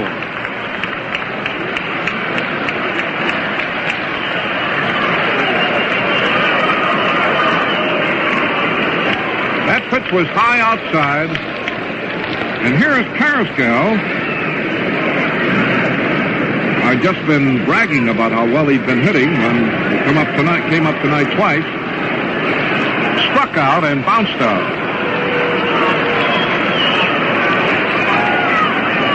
Come on, Chico. Tommy Byrne keeping an eye on the base runner. Here's the pitch, a swing and a foul. Right here in front of us on the wire, and now it is rolling back down toward the field. First game of a 3-game series. 1 game under the lights, 2 in the daytime. Washington, a night game Friday, an afternoon game on Saturday, and a doubleheader on Sunday. That's a strike call right around the knee. Boy, he'll never see a better strike than that. Right above the knees, right over the heart of the plate.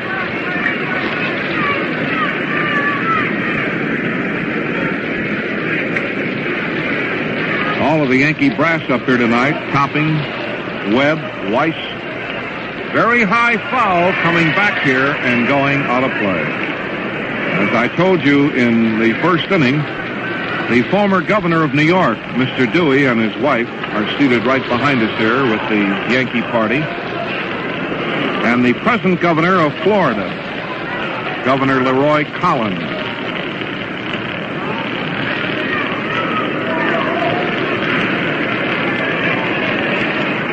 2 strikes on Chico. Jim Busby edging off first base. That's a ball that's low inside, 1-2.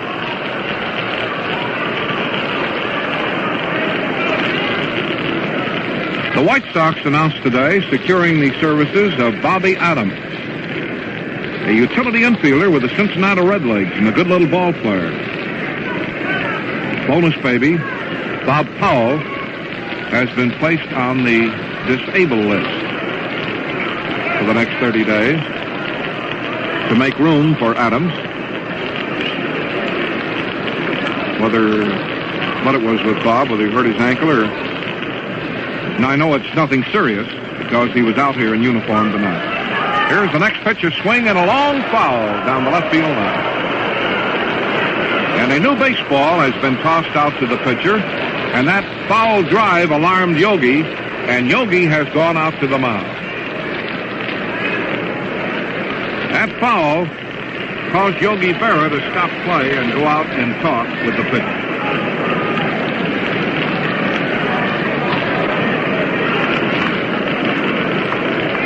Ball 1 and strike 2 for Carrascal. Shermlauer in the on-deck circle. No score, 6th inning. Busby on first base. 1 out.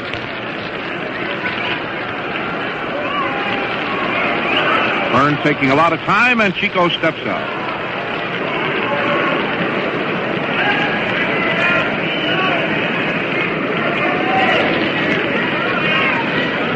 Carrascal had started back in when manager Marion yelled something from the front of the dugout. Now he's ready.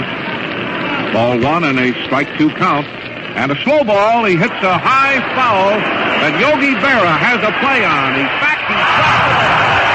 Error for Berra.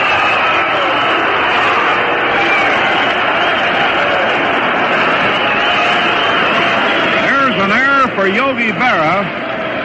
And that's something you seldom see. He was under the ball. It was very high. He had plenty of time. And that ball squirted out of his glove. Which goes to prove one thing, that errors are part of the ball game and that it can happen to the best of people. And as a wise man once said, that's why they put erasers on pencils. Anybody can make a mistake.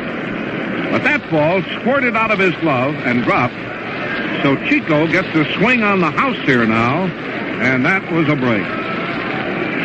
Looked like an easy out. Pitch out, the runner going. A throw, he's in the dirt, he's out, safe! Safe at second base.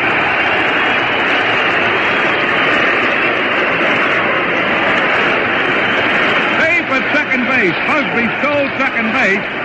In the scramble down there, it looked like he had the ball in time, but as he dove at him, the umpire looked like he was going to bring his hand up, but he held it down. He saw that he missed him, and that throw was a little bit off base again, and that is a stolen base for Busby. So that is the second time tonight. That is stolen base for Busby, and that is his 9th of the year. Well, now a hit here could really pay off. Here's a pitch, a swing, and a ground foul.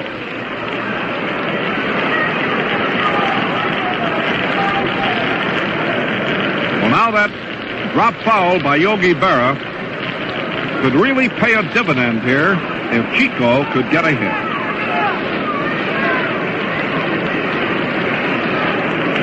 Tommy Byrne doesn't like the ball. He's going to get a new one.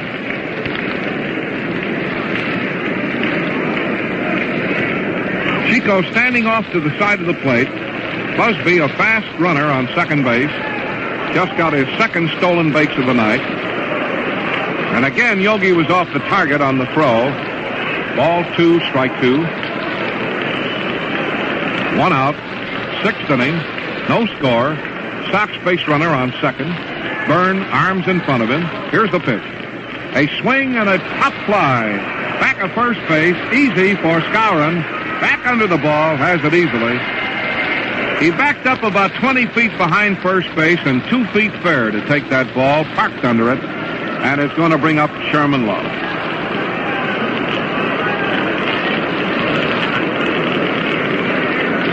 Time is called, and there is going to be a conference out at the mound. Yogi Berra keeps looking toward the dugout for word from manager Stengel. Now, normally, when you've got a catcher and a good hitter up here and the pitcher coming up next, you just say, well, go ahead and put him on first base when a ball game is in the 6th inning and it's 0-0 and it could be a one-run game. But here with Donovan coming up next, a real good hitter, it isn't that easy a decision to make. Let's see what they're going to do.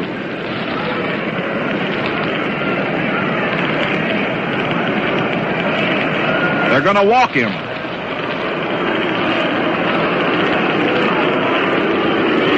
Ball one. Ball two.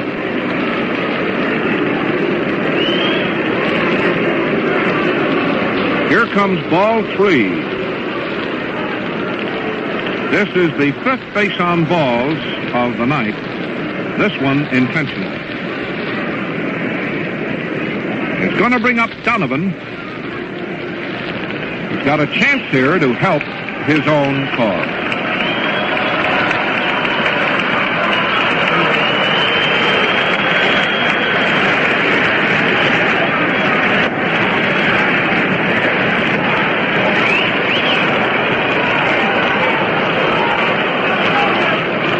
Donovan standing off to the side of the plate, fidgeting with that hitter's rosin bag. Now he throws it back to Minoso. He's up in there with 2 men on. Ooh, and he's hit here with a pitch ball. Donovan is hit on the shoulder with a pitch ball, and down he went in a heap. And here is the trainer out. The runners have advanced. Now Donovan is still standing off to the side of the plate and brushing himself off. Well, let's see what's going to happen here. The trainer is out there. Why doesn't he go to first? The runners have moved to second and third, and Donovan is still standing at the plate. Now he's picking the bat up.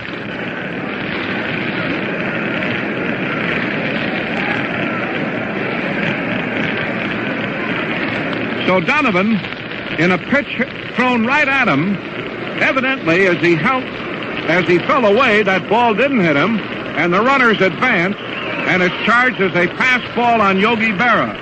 But it looked to me as though it punched him right on the shoulder. As he hit the ground, he fell in a heap on the ground. The ball popped off the glove. Here's the next pitch, a swing and a miss, 1-1. But it looked from here as though he was hit right on the shoulder with the ball. He fell in the dirt, and boy, he really dropped. And Yogi Berra, evidently the ball hit the tip of his glove and rolled off a foot or two to the right of the plate. Here's a swing and a foul tip, 1-2. So with the runners advancing, Busby going to third, and Lawler going to second, it is a pass ball on the catcher. And a 1-2 count now on Donovan, who, boy, could really make a hit in this spot pay off. Ball one and a strike two count on Donovan. Donovan walking away from the plate again. He was visibly shaken up by that pitch, right at him. And how he ever missed getting hit is a miracle. Ball one and a strike two count, and a swing and a little tap in the ground. Third baseman Carey fires that ball, and he's out of the jam. Donovan hit a ground ball to the third baseman Carey, and Carey fired that ball to Skowron and got him, and it retires the side.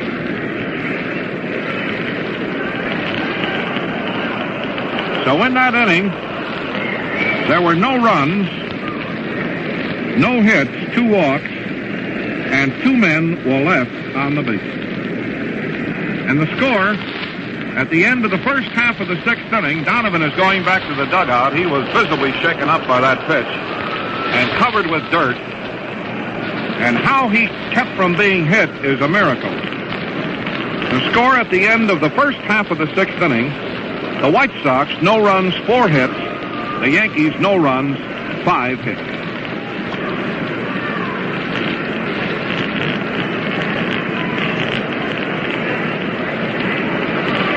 Donovan is just coming out of the dugout.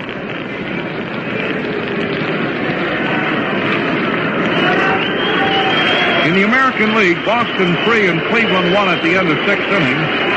Detroit and Baltimore 1-1 at the end of the 1st inning. Kansas City 2 and Washington nothing at the end of 3 innings. Brooklyn 4, Cincinnati nothing at the end of 3 innings. Pittsburgh 1 and St. Louis 1 at the end of 4 innings. All night games. That hand is for Yogi Berra. With just a few mingled raspberries mixed in, Yogi's had a rough time tonight.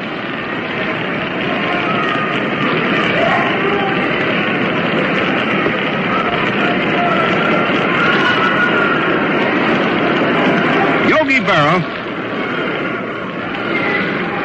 Donovan taking all the time in the world to get himself relaxed and back in shape after that shocker.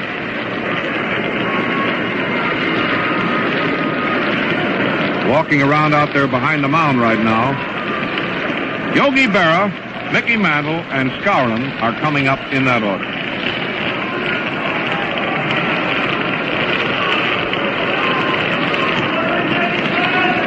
Now the first pitch to Berra, strike right down the middle.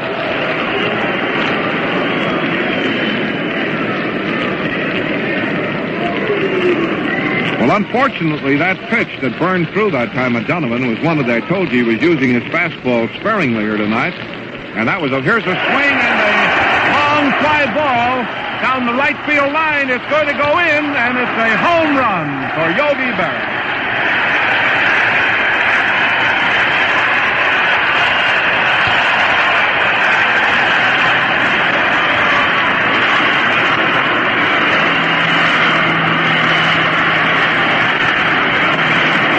Yogi Berra just hit a home run into the right field stand, his 17th of the year, and his 67th run batted in.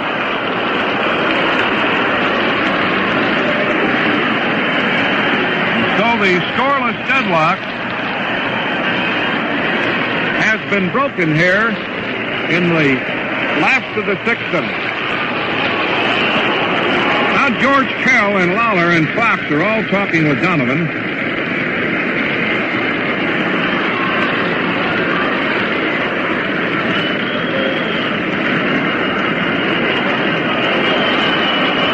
Donovan has the rosin bag again, and he's fidgeting around. The score is 1-0 in favor of New York on a home run by Yogi Berra. Here's Mickey Mantle. First pitch to him is a fastball. It's low outside, a ball one. There's no doubt that near beaning unnerved Donovan plenty. The next pitch to Mickey Mantle. Here's a ground ball to Dropball. Up with the ball, a run to the bag. He's out. One away. Here's Skowron. And as I said before, too, that takes nothing away from Berra. Everybody has the same chance at these walls, which are just a short distance away down the foul line. But then they curve out very sharply and very deep. That ball, I imagine, went over somewhere around the 335-foot mark. It was over close to the line. First pitch to Skowron, low ball. So the Yankees draw first blood. They're leading 1-0 in the sixth. And they swing a line drive hit to left field. Manoso up with that ball. Fires it back in. There was a hard line drive into left field for Skowron.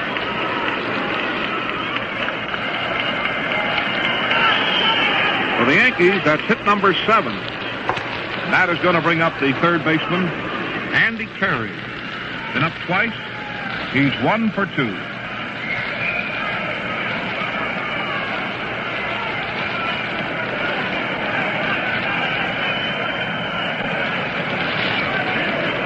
Here's Andy Carey. The outfield is playing Carey straight away. Quick throw to first. Skowron back in time.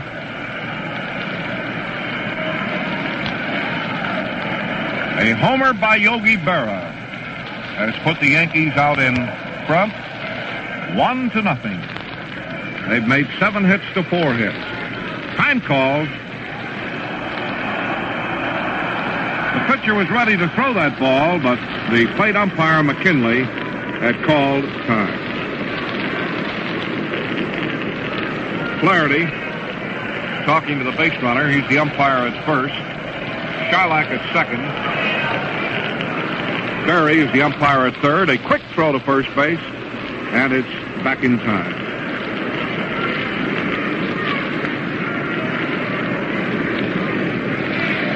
Now Donovan kicking that pitching rubber. Can't seem to get it set to suit him.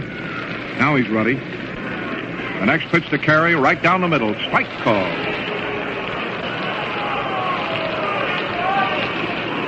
There was a perfect pitch right across the knees, and it's strike 1 to Carey. 257 hitter going in with 35 runs batted in. It's all ready. That's a swing and a miss. Strike 2.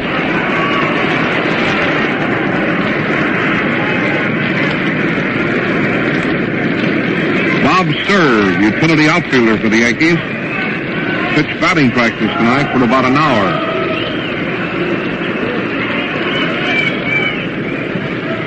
The thing that surprised me was how he got the ball over the plate. 2 strikes on Terry with a base runner on first. That's a swing and a miss. He struck him out. Skowron stays at first base as Terry strikes out. And that is going to bring up the pitcher, Tommy Byrne.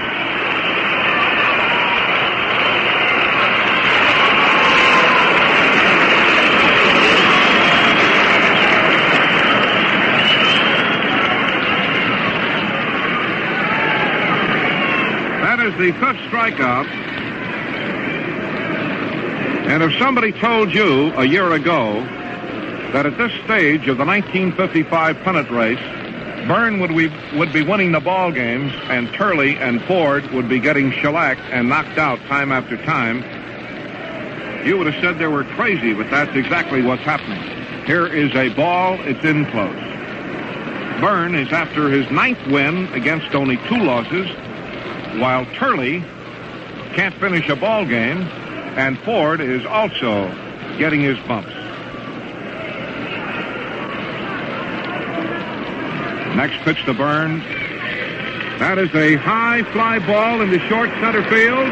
The center fielder coming on fast, and he grabs that ball for the out. Busby's cap flew off as he raced in, but he kept right on coming, and Fox, who also had run out, goes to get his cap, and here's Busby crossing third without his hat, and Fox coming up in the rear, hands it to him, and that was the 3rd out. Boy, he ran in a half a block for that ball. 1 run, 2 hits, and 1 man left on the base. At the end of 6 full innings of play, the Yankees 1 run, 7 hits, 2 errors. The White Sox no runs, 4 hits, no errors. Bernard O'Donnell and the gang at the Elks Club down at Ottawa, Illinois, all pulling for the White Sox. Here's Minnie Minoso up to lead off. Come on, let's get this fella some runs. He's pitching terrific ball. Minoso has flied out to left field, to right field, and to right field in 3 tries. And the pitch, a ball way off the corner, ball 1.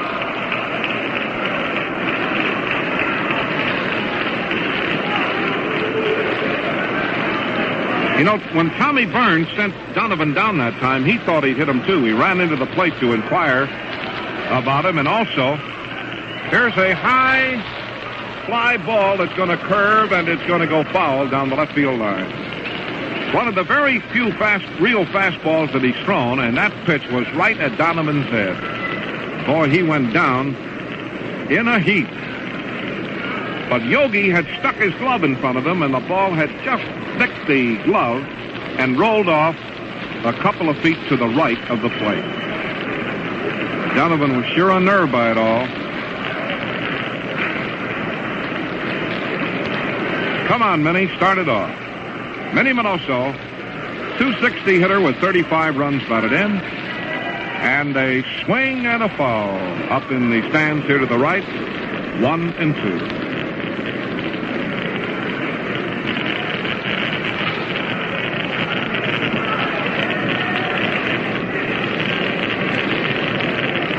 Now, the White Sox offense tonight has been a single in the 1st inning by Kell, a single in the 2nd inning by Busby, and 2 hits in the 3rd inning, 1 by Fox and 1 by Kell, 4 singles. And also trying to get it started here in the 7th inning. And a swing and a ground ball to short. Picked off by Hunter, the peg, he's out, 1 away.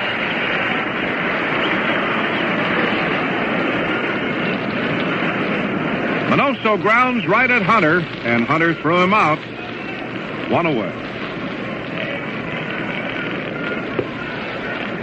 Here's Nelson Fox. Fouled out, singled, and bounced out.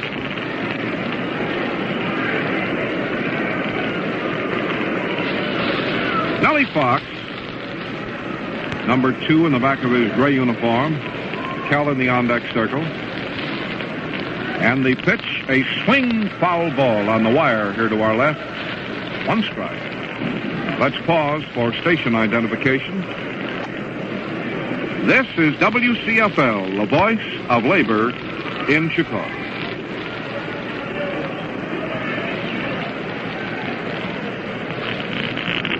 Tommy Byrne roughing a new baseball around in his hands.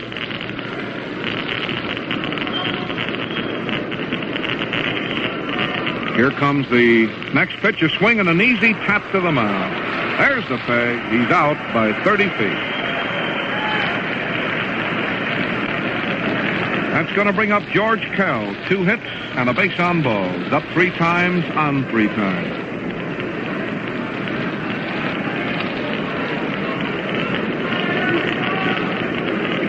Kell the batter.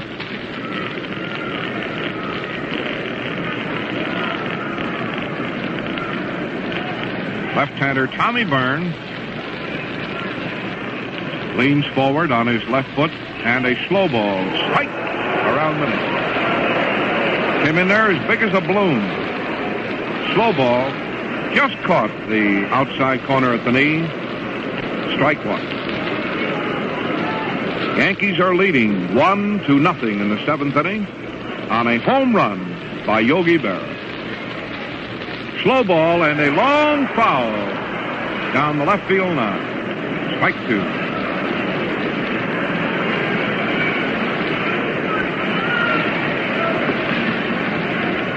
Now the plate umpire McKinley steps out with the whisk broom and cleans the plate. Yankees have 1 run, 7 hits, 2 errors. White Sox, no runs, 4 hits, no errors.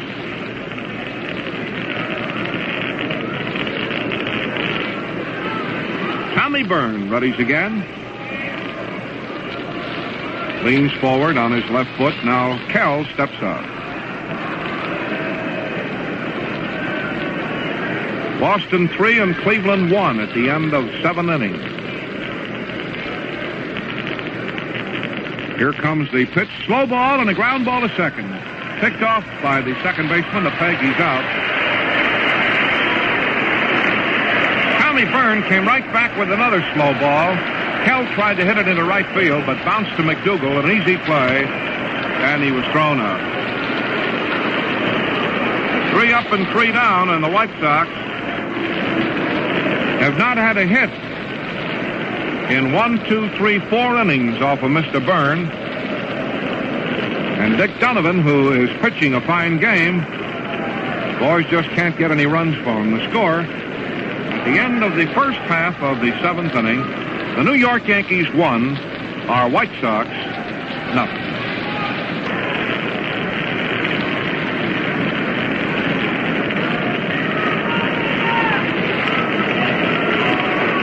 Here's Billy Hunter stepping up to lead off.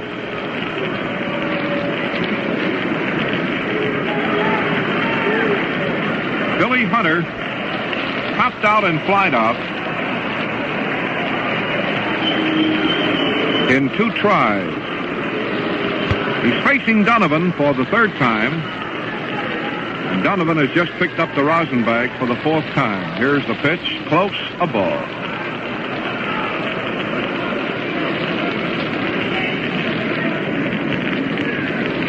Dick Donovan, who has pitched marvelous ball for the White Sox this year, won 13 games and lost 3. He's beaten the Yankees 3 times. Here's a curve and a ground ball to Chico's left. Stabs it. Up at the ball. There's the peg. He is out. Fine play by Carrasquel, who raced back a second base. Came up with a gloved hand stab on a ground ball and threw the batter, Hunter, out. Here's Noren. A hit, and he struck out twice.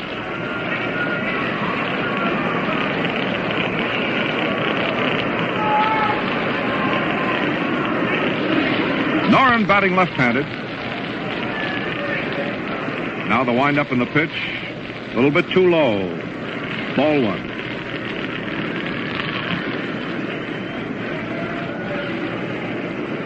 Ball 1. Number 25 on the back of his white uniform. Here's a swing and a very high foul that's coming back and going out of play. Sammy White just hit a home run for the Red Sox with nobody on in the 8th inning. And they're leading Cleveland 4-1. Ball one and a strike one count for Noren.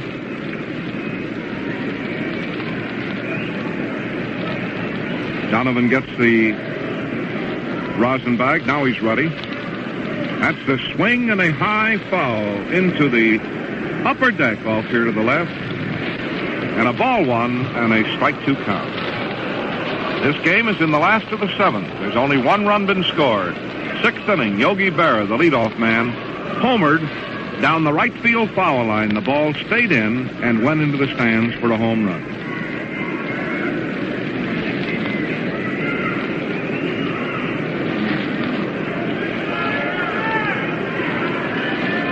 The outfield is playing Noren to pull.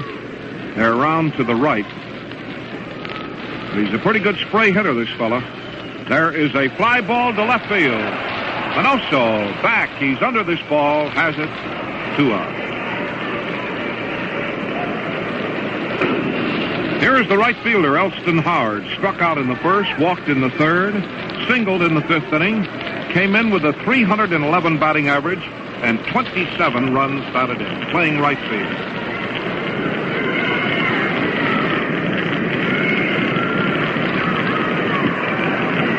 Howard up.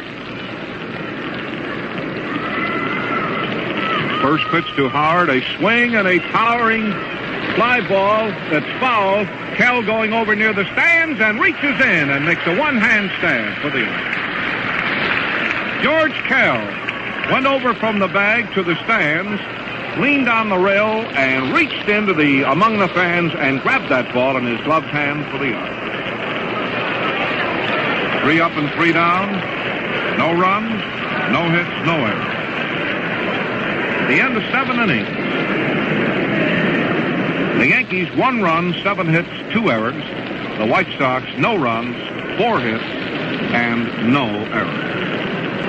Well, fans, we're going into the 8th inning with Big Walt Dropo coming up to lead off. Popped out, walked, and hit into a force out.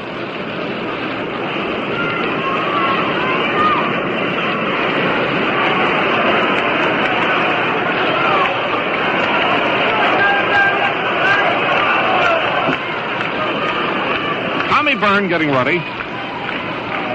Here is the first pitch, a swing and a line foul down the left field line.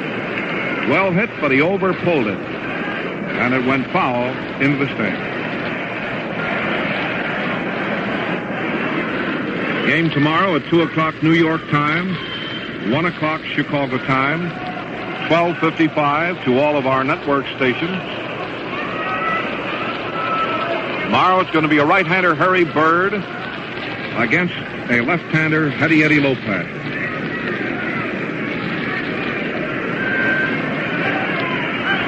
Walt Dropo, number 8 on the back of his gray uniform, is the leadoff batter here in the 8th inning.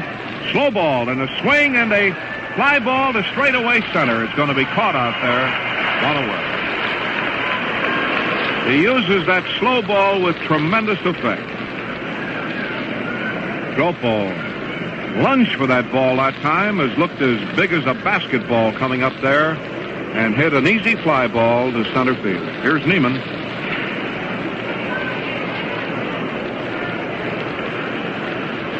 Neiman has been up 3 times, 0 for 3. 1 out and nobody on. Fastball outside, high, a ball. Now, the last hit for the White Sox came with 2 out and a man on in the 3rd inning when Cal singled, sending Fox to 3rd. Dropo walked, loading the bases, but Neiman bounced out. The Sox have not had a hit since the 3rd inning. Slow ball, it's outside, a ball. Ball 2.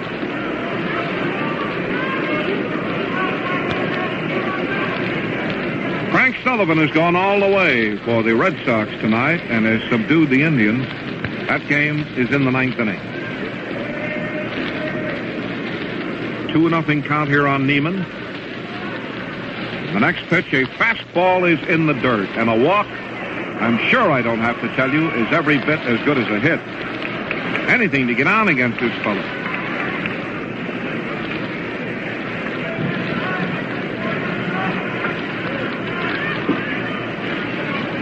Three a nothing count on Neiman. Stocky right-hand hitter, and a spike gets right across the knee.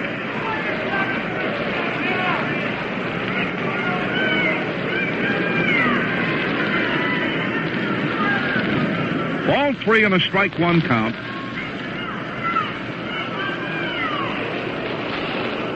Byrne fidgeting around, taking time.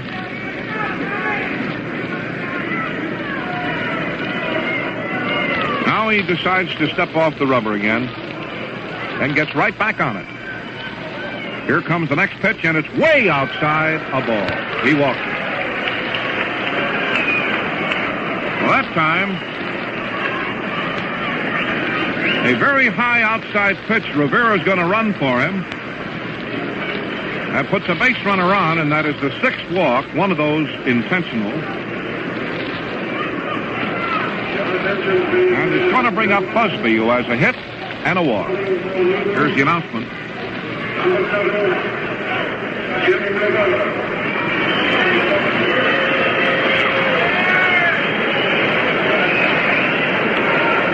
Center fielder Jimmy Busby, number 5 in his gray uniform, is in the batter's box.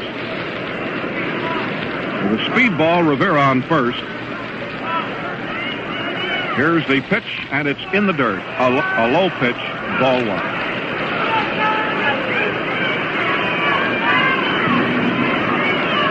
Number 23, veteran left-hander Tommy Byrne. Used to be known as a wild man, but no more. This fellow's got to the point where he can get the ball over the plate. Next pitch, a swing and a foul. It's on the wire. 1-1. See, there's a tremendous hole between the left fielder and the center fielder, right over the shortstop's head. If he could ever hit one out there, it'd roll all the way out there. There's a sign out there that says 457 feet. If he could ever hit that ball right over the shortstop's head where he's standing now, that ball would roll a block. Noren is playing him way over, and the center fielder, Mickey Mantle, is about 2 feet to the right field side of the center line. So it makes a tremendous hole out in left center field. Byrne has stepped off the rubber again and gone to the rosin bag. Yankees are leading 1-0 in the 8th inning on a home run by Yogi Berra. Here's Byrne again getting his sign. And the next pitch, a ball way outside at the letters, 2-1. A little wild streak here would help. Anything to get on. Very big ball game, and the Yankees are leading on a home run by the Yogi man. He won the last game for them Sunday with a home run against Kansas City.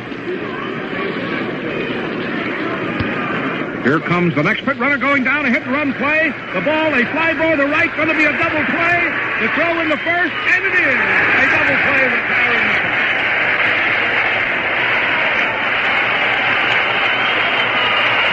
With the hit-and-run sign on, Rivera running. Busby hit a fly ball to short right field.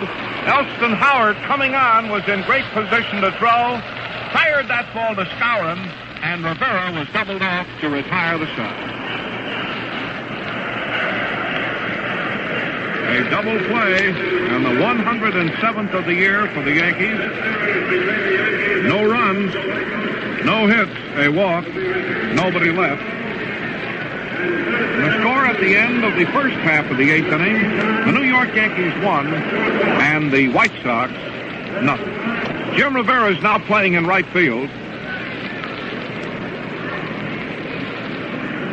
And coming up for the Yankees in the bottom of the 8th, McDougal. He has a hit, a strikeout, and a force out. First pitch, curve, spike around the knee. With a fast man on first base, the White Sox had the hit and run on with Rivera running.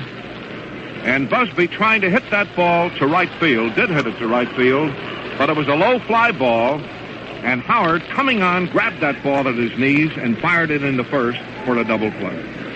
Here's a swing and a foul tip, strike 2.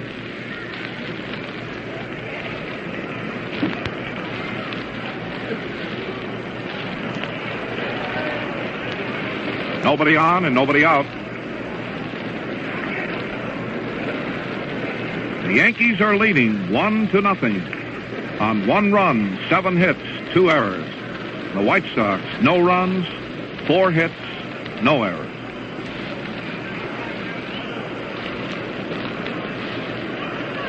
Donovan getting ready.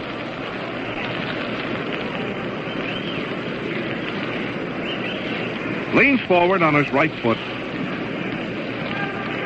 Here comes the pitch and a swing and a foul on the wire.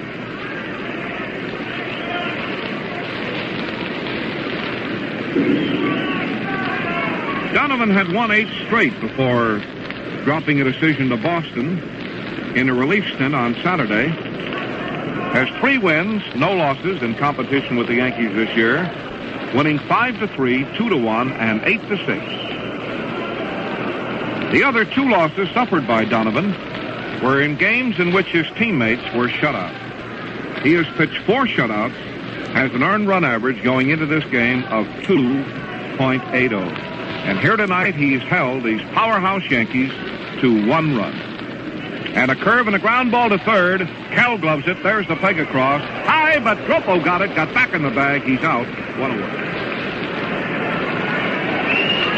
Kell let loose of a high throw, but Dropo jumped to the foul side of the bag, grabbed the ball, and got back onto the bag in time to get the out. Here's the hand is for Yogi Berra.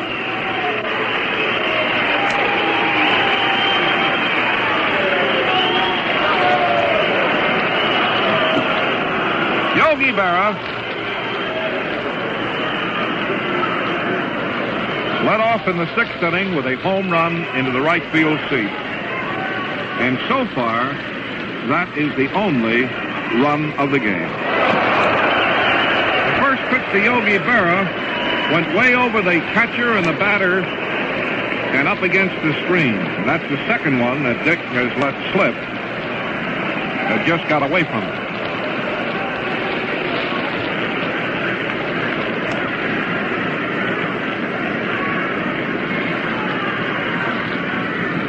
Now he's set.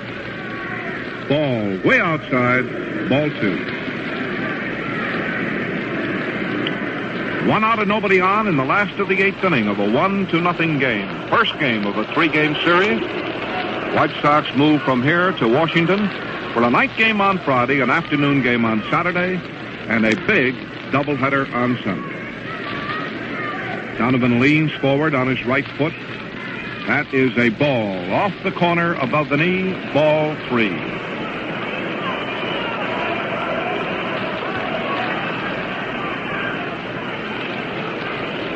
1-0, 8th inning. Yankees lead. Donovan and Byrne have gone all the way. Yankees 1 run on 7 hits. White Sox no runs, 4 hits. The pitch in there on the inside corner, a strike. 3-1.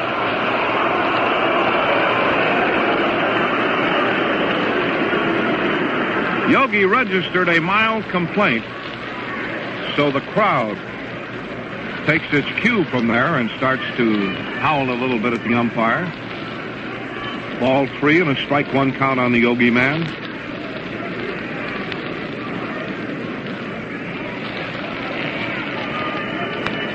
Now the windup and the next pitch to him. Ball 4. Walked it.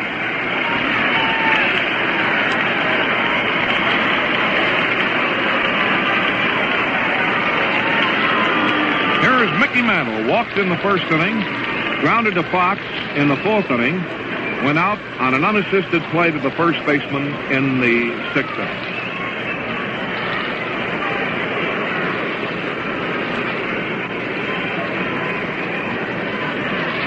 When you can hold this dynamite-packed lineup to 1 run, you're really pitching.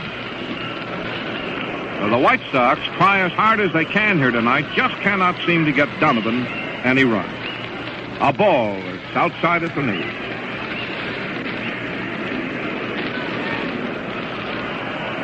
Now, in his other starts against this club, the White Sox have done pretty well for him. They got him 5 runs in the first game, 2 runs in the second, and then got him 8 runs in the third. But tonight, they just can't seem to get those hits against Byrne. Mantle, a big swing and a foul. Back on the wire.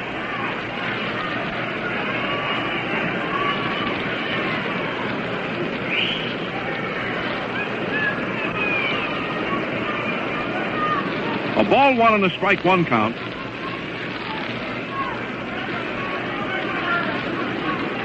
Score, the widely heralded left-hander, who got a tremendous build-up at the beginning of this year coming up with Cleveland and had almost 400 strikeouts in the association, has found the American League quite different. He was battered out again tonight by the Boston Red Sox. Ball 1 and a strike 1 count. Here is a ball that's low. The Yankees, we were down there in the dugout tonight, were high in praise of Billy Pierce. Boys thought that in the All-Star game he was a standout over anybody. Right now, the way he's pitching, he is just about the number 1 left-hander in this league. Ball 2 and a strike 1 count. A swing and a very high fly ball, but short in right field. Fox can get it. Rivera can get it. Fox is going to, and he does. Mantle hit that ball, a tremendously high fly ball in the short right field that Nellie Fox and Rivera probably could have had a little chat waiting for that ball to come down, but it finally did, and Fox grabbed it for the out. Here is Skowron. Hit into a force play in the first inning with the bases loaded. Doubled in the 4th inning and was out trying for third. Singled to center in the 6th inning. The first pitch to him, outside and low, a ball. Ball 1.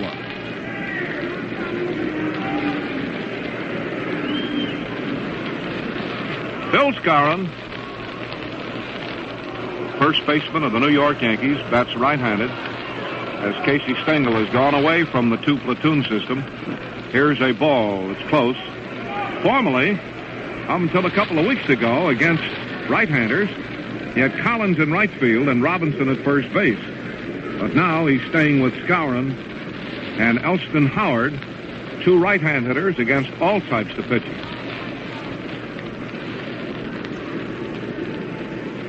Two nothing count on Skowron. Guy's got the build of a blacksmith. Yogi on first. A curve and a ground ball to short. Chico, big hop, easy play. Force at second. At the end of 8 full innings of play, the Yankees 1 run, 7 hits, 2 errors. The White Sox no runs, 4 hits, and no errors. At the end of the game, there's enough going on the field.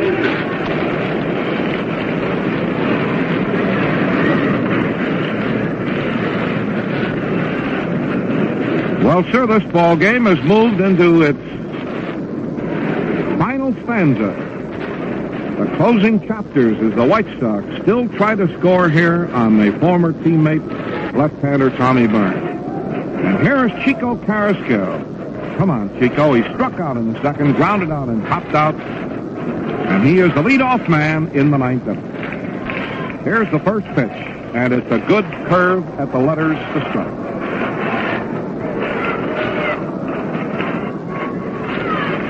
Never too late in a ball game, as you all know. Lead is only a run.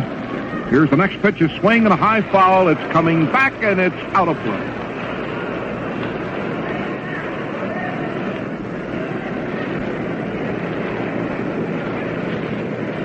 Remember to stay tuned after the ball game for all the scores. A lot of the National League games are not even half over as yet. Here are the White Sox trying to get into the score column with Byrne. And Chico, right-hand hitter up there. He's in the hole with 2 strikes on him. Here comes the pitch, a swing and a hit to left field. It's going to drop in. The left fielder dove for the ball. And let's see, I think they're going to call him out. He rolled over. And there's a tremendous catch by Noren. There was a low line drive that Noren left his feet, rolled over, and it looked like he had lost the ball, but he came up with the ball after rolling over completely out there, and the second base umpire had run out and calls him out, and there is the play of the night. There was a tremendous, unbelievable play by Noren of what looked like a sure hit into left center field. He dove, left his feet, and dove through the air, rolled completely over, and came up with that ball in one of the finest catches I've seen all year long. So there was real highway robbery as Noren comes up with a tremendous play. Here's Lawler and a strike right across the way. Well, I seldom call a play a hit when it isn't a hit, but that had all the earmarks of a hit. And I never thought that Noren could catch that ball. He dove. He must have gone through the air 4 or 5 feet and rolled completely over. The crowd, everybody in the park stood up. That was easily the play of the night. Now the next pitch to Sherman Lawler, and a ball. It's in too close. If that ball had gotten away, that would have been it. That ball would have gone all the way out to that auxiliary scoreboard in left center field. Absolutely amazing catch. Lawler is hit with a pitch ball. Yogi started to argue with the umpire at the plate on that high inside pitch that he hadn't been hit. And the umpire at the plate, short of patience, said, go on down to first base, and walked away from Yogi, and he wouldn't talk anymore about it. So Lawler is hit with a pitch ball, and we're going to get a pinch runner for him, Connie Johnson.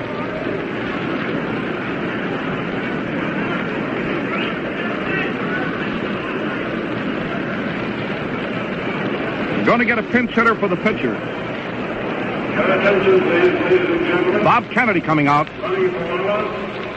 Number 44, Connie Johnson. Number 44.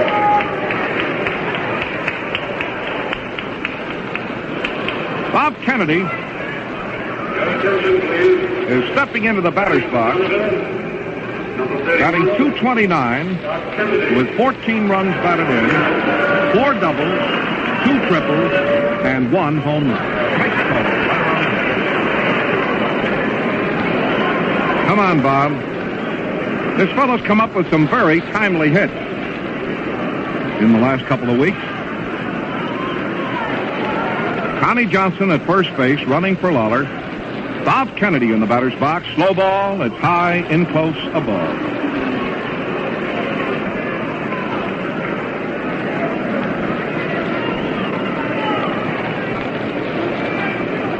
One man on.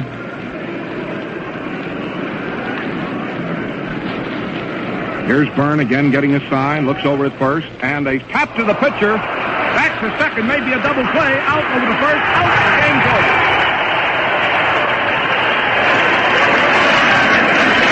Bob Kennedy tapped to the pitcher. Byrne turned and fired to second base. Back over to first base, and it's their second double play of the night. Their 108th of the year, and the ball game is over. On that ball, Kennedy was backing away. He didn't mean to hit it. The ball hit the end of the bat and dribbled out toward the mound, and Byrne turned it into a fast double play. So there is a tough ending to what looked like a great start of the inning, when a circus catch and one of the greatest I have ever seen by Noren took an extra base hit away from Chico Carrascal to start the inning. How he got that ball, I will never know. But it was easily one of the greatest catches of the year, and I'm sure that the Chicago sports writers will bear me out. That was really something. Looked absolutely impossible, but he grabbed it, rolled over, And that was the play of the night. And as it turned out, that was the ball game. And so, the final score here at New York, the New York Yankees won, and the White Sox nothing. Well, in reviewing this ball game, one swing by Yogi Berra is the difference in this ball game between winning and losing. And a tremendous catch by Noren. Those were the highlights offensively and defensively in the game.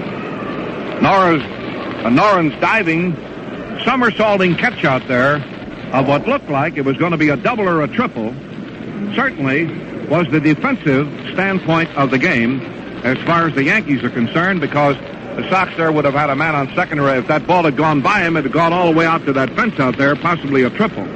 He took a gamble and he got the ball. And Yogi Berra's swing and long fly ball into the right field seats in the sixth inning was the game. Now the Yankees had 3, 4, 5, 6, 7, 8 men left. The White Sox had 1, 2, 5, 6, 7, 8, 9 men left. The winning pitcher in the ball game was Tommy Byrne, who continues to confound the experts with his 4th or 5th comeback attempt, and this is his best. He's better now than he ever was. Now he knows what he's doing, and he can get the ball over the plate. He's the winner tonight to make his record 9-2. Dick Donovan gets the loss here, and as I said many times tonight, when you hold this powerhouse Yankee ball club to 1 run in their ballpark, you really deserve to win. But tonight, the White Sox, who got him 5 runs, 2 runs, and 8 runs before in competition with the Yankees, just found Mr. Byrne, a former teammate, a real conundrum here, and they just could not get a run.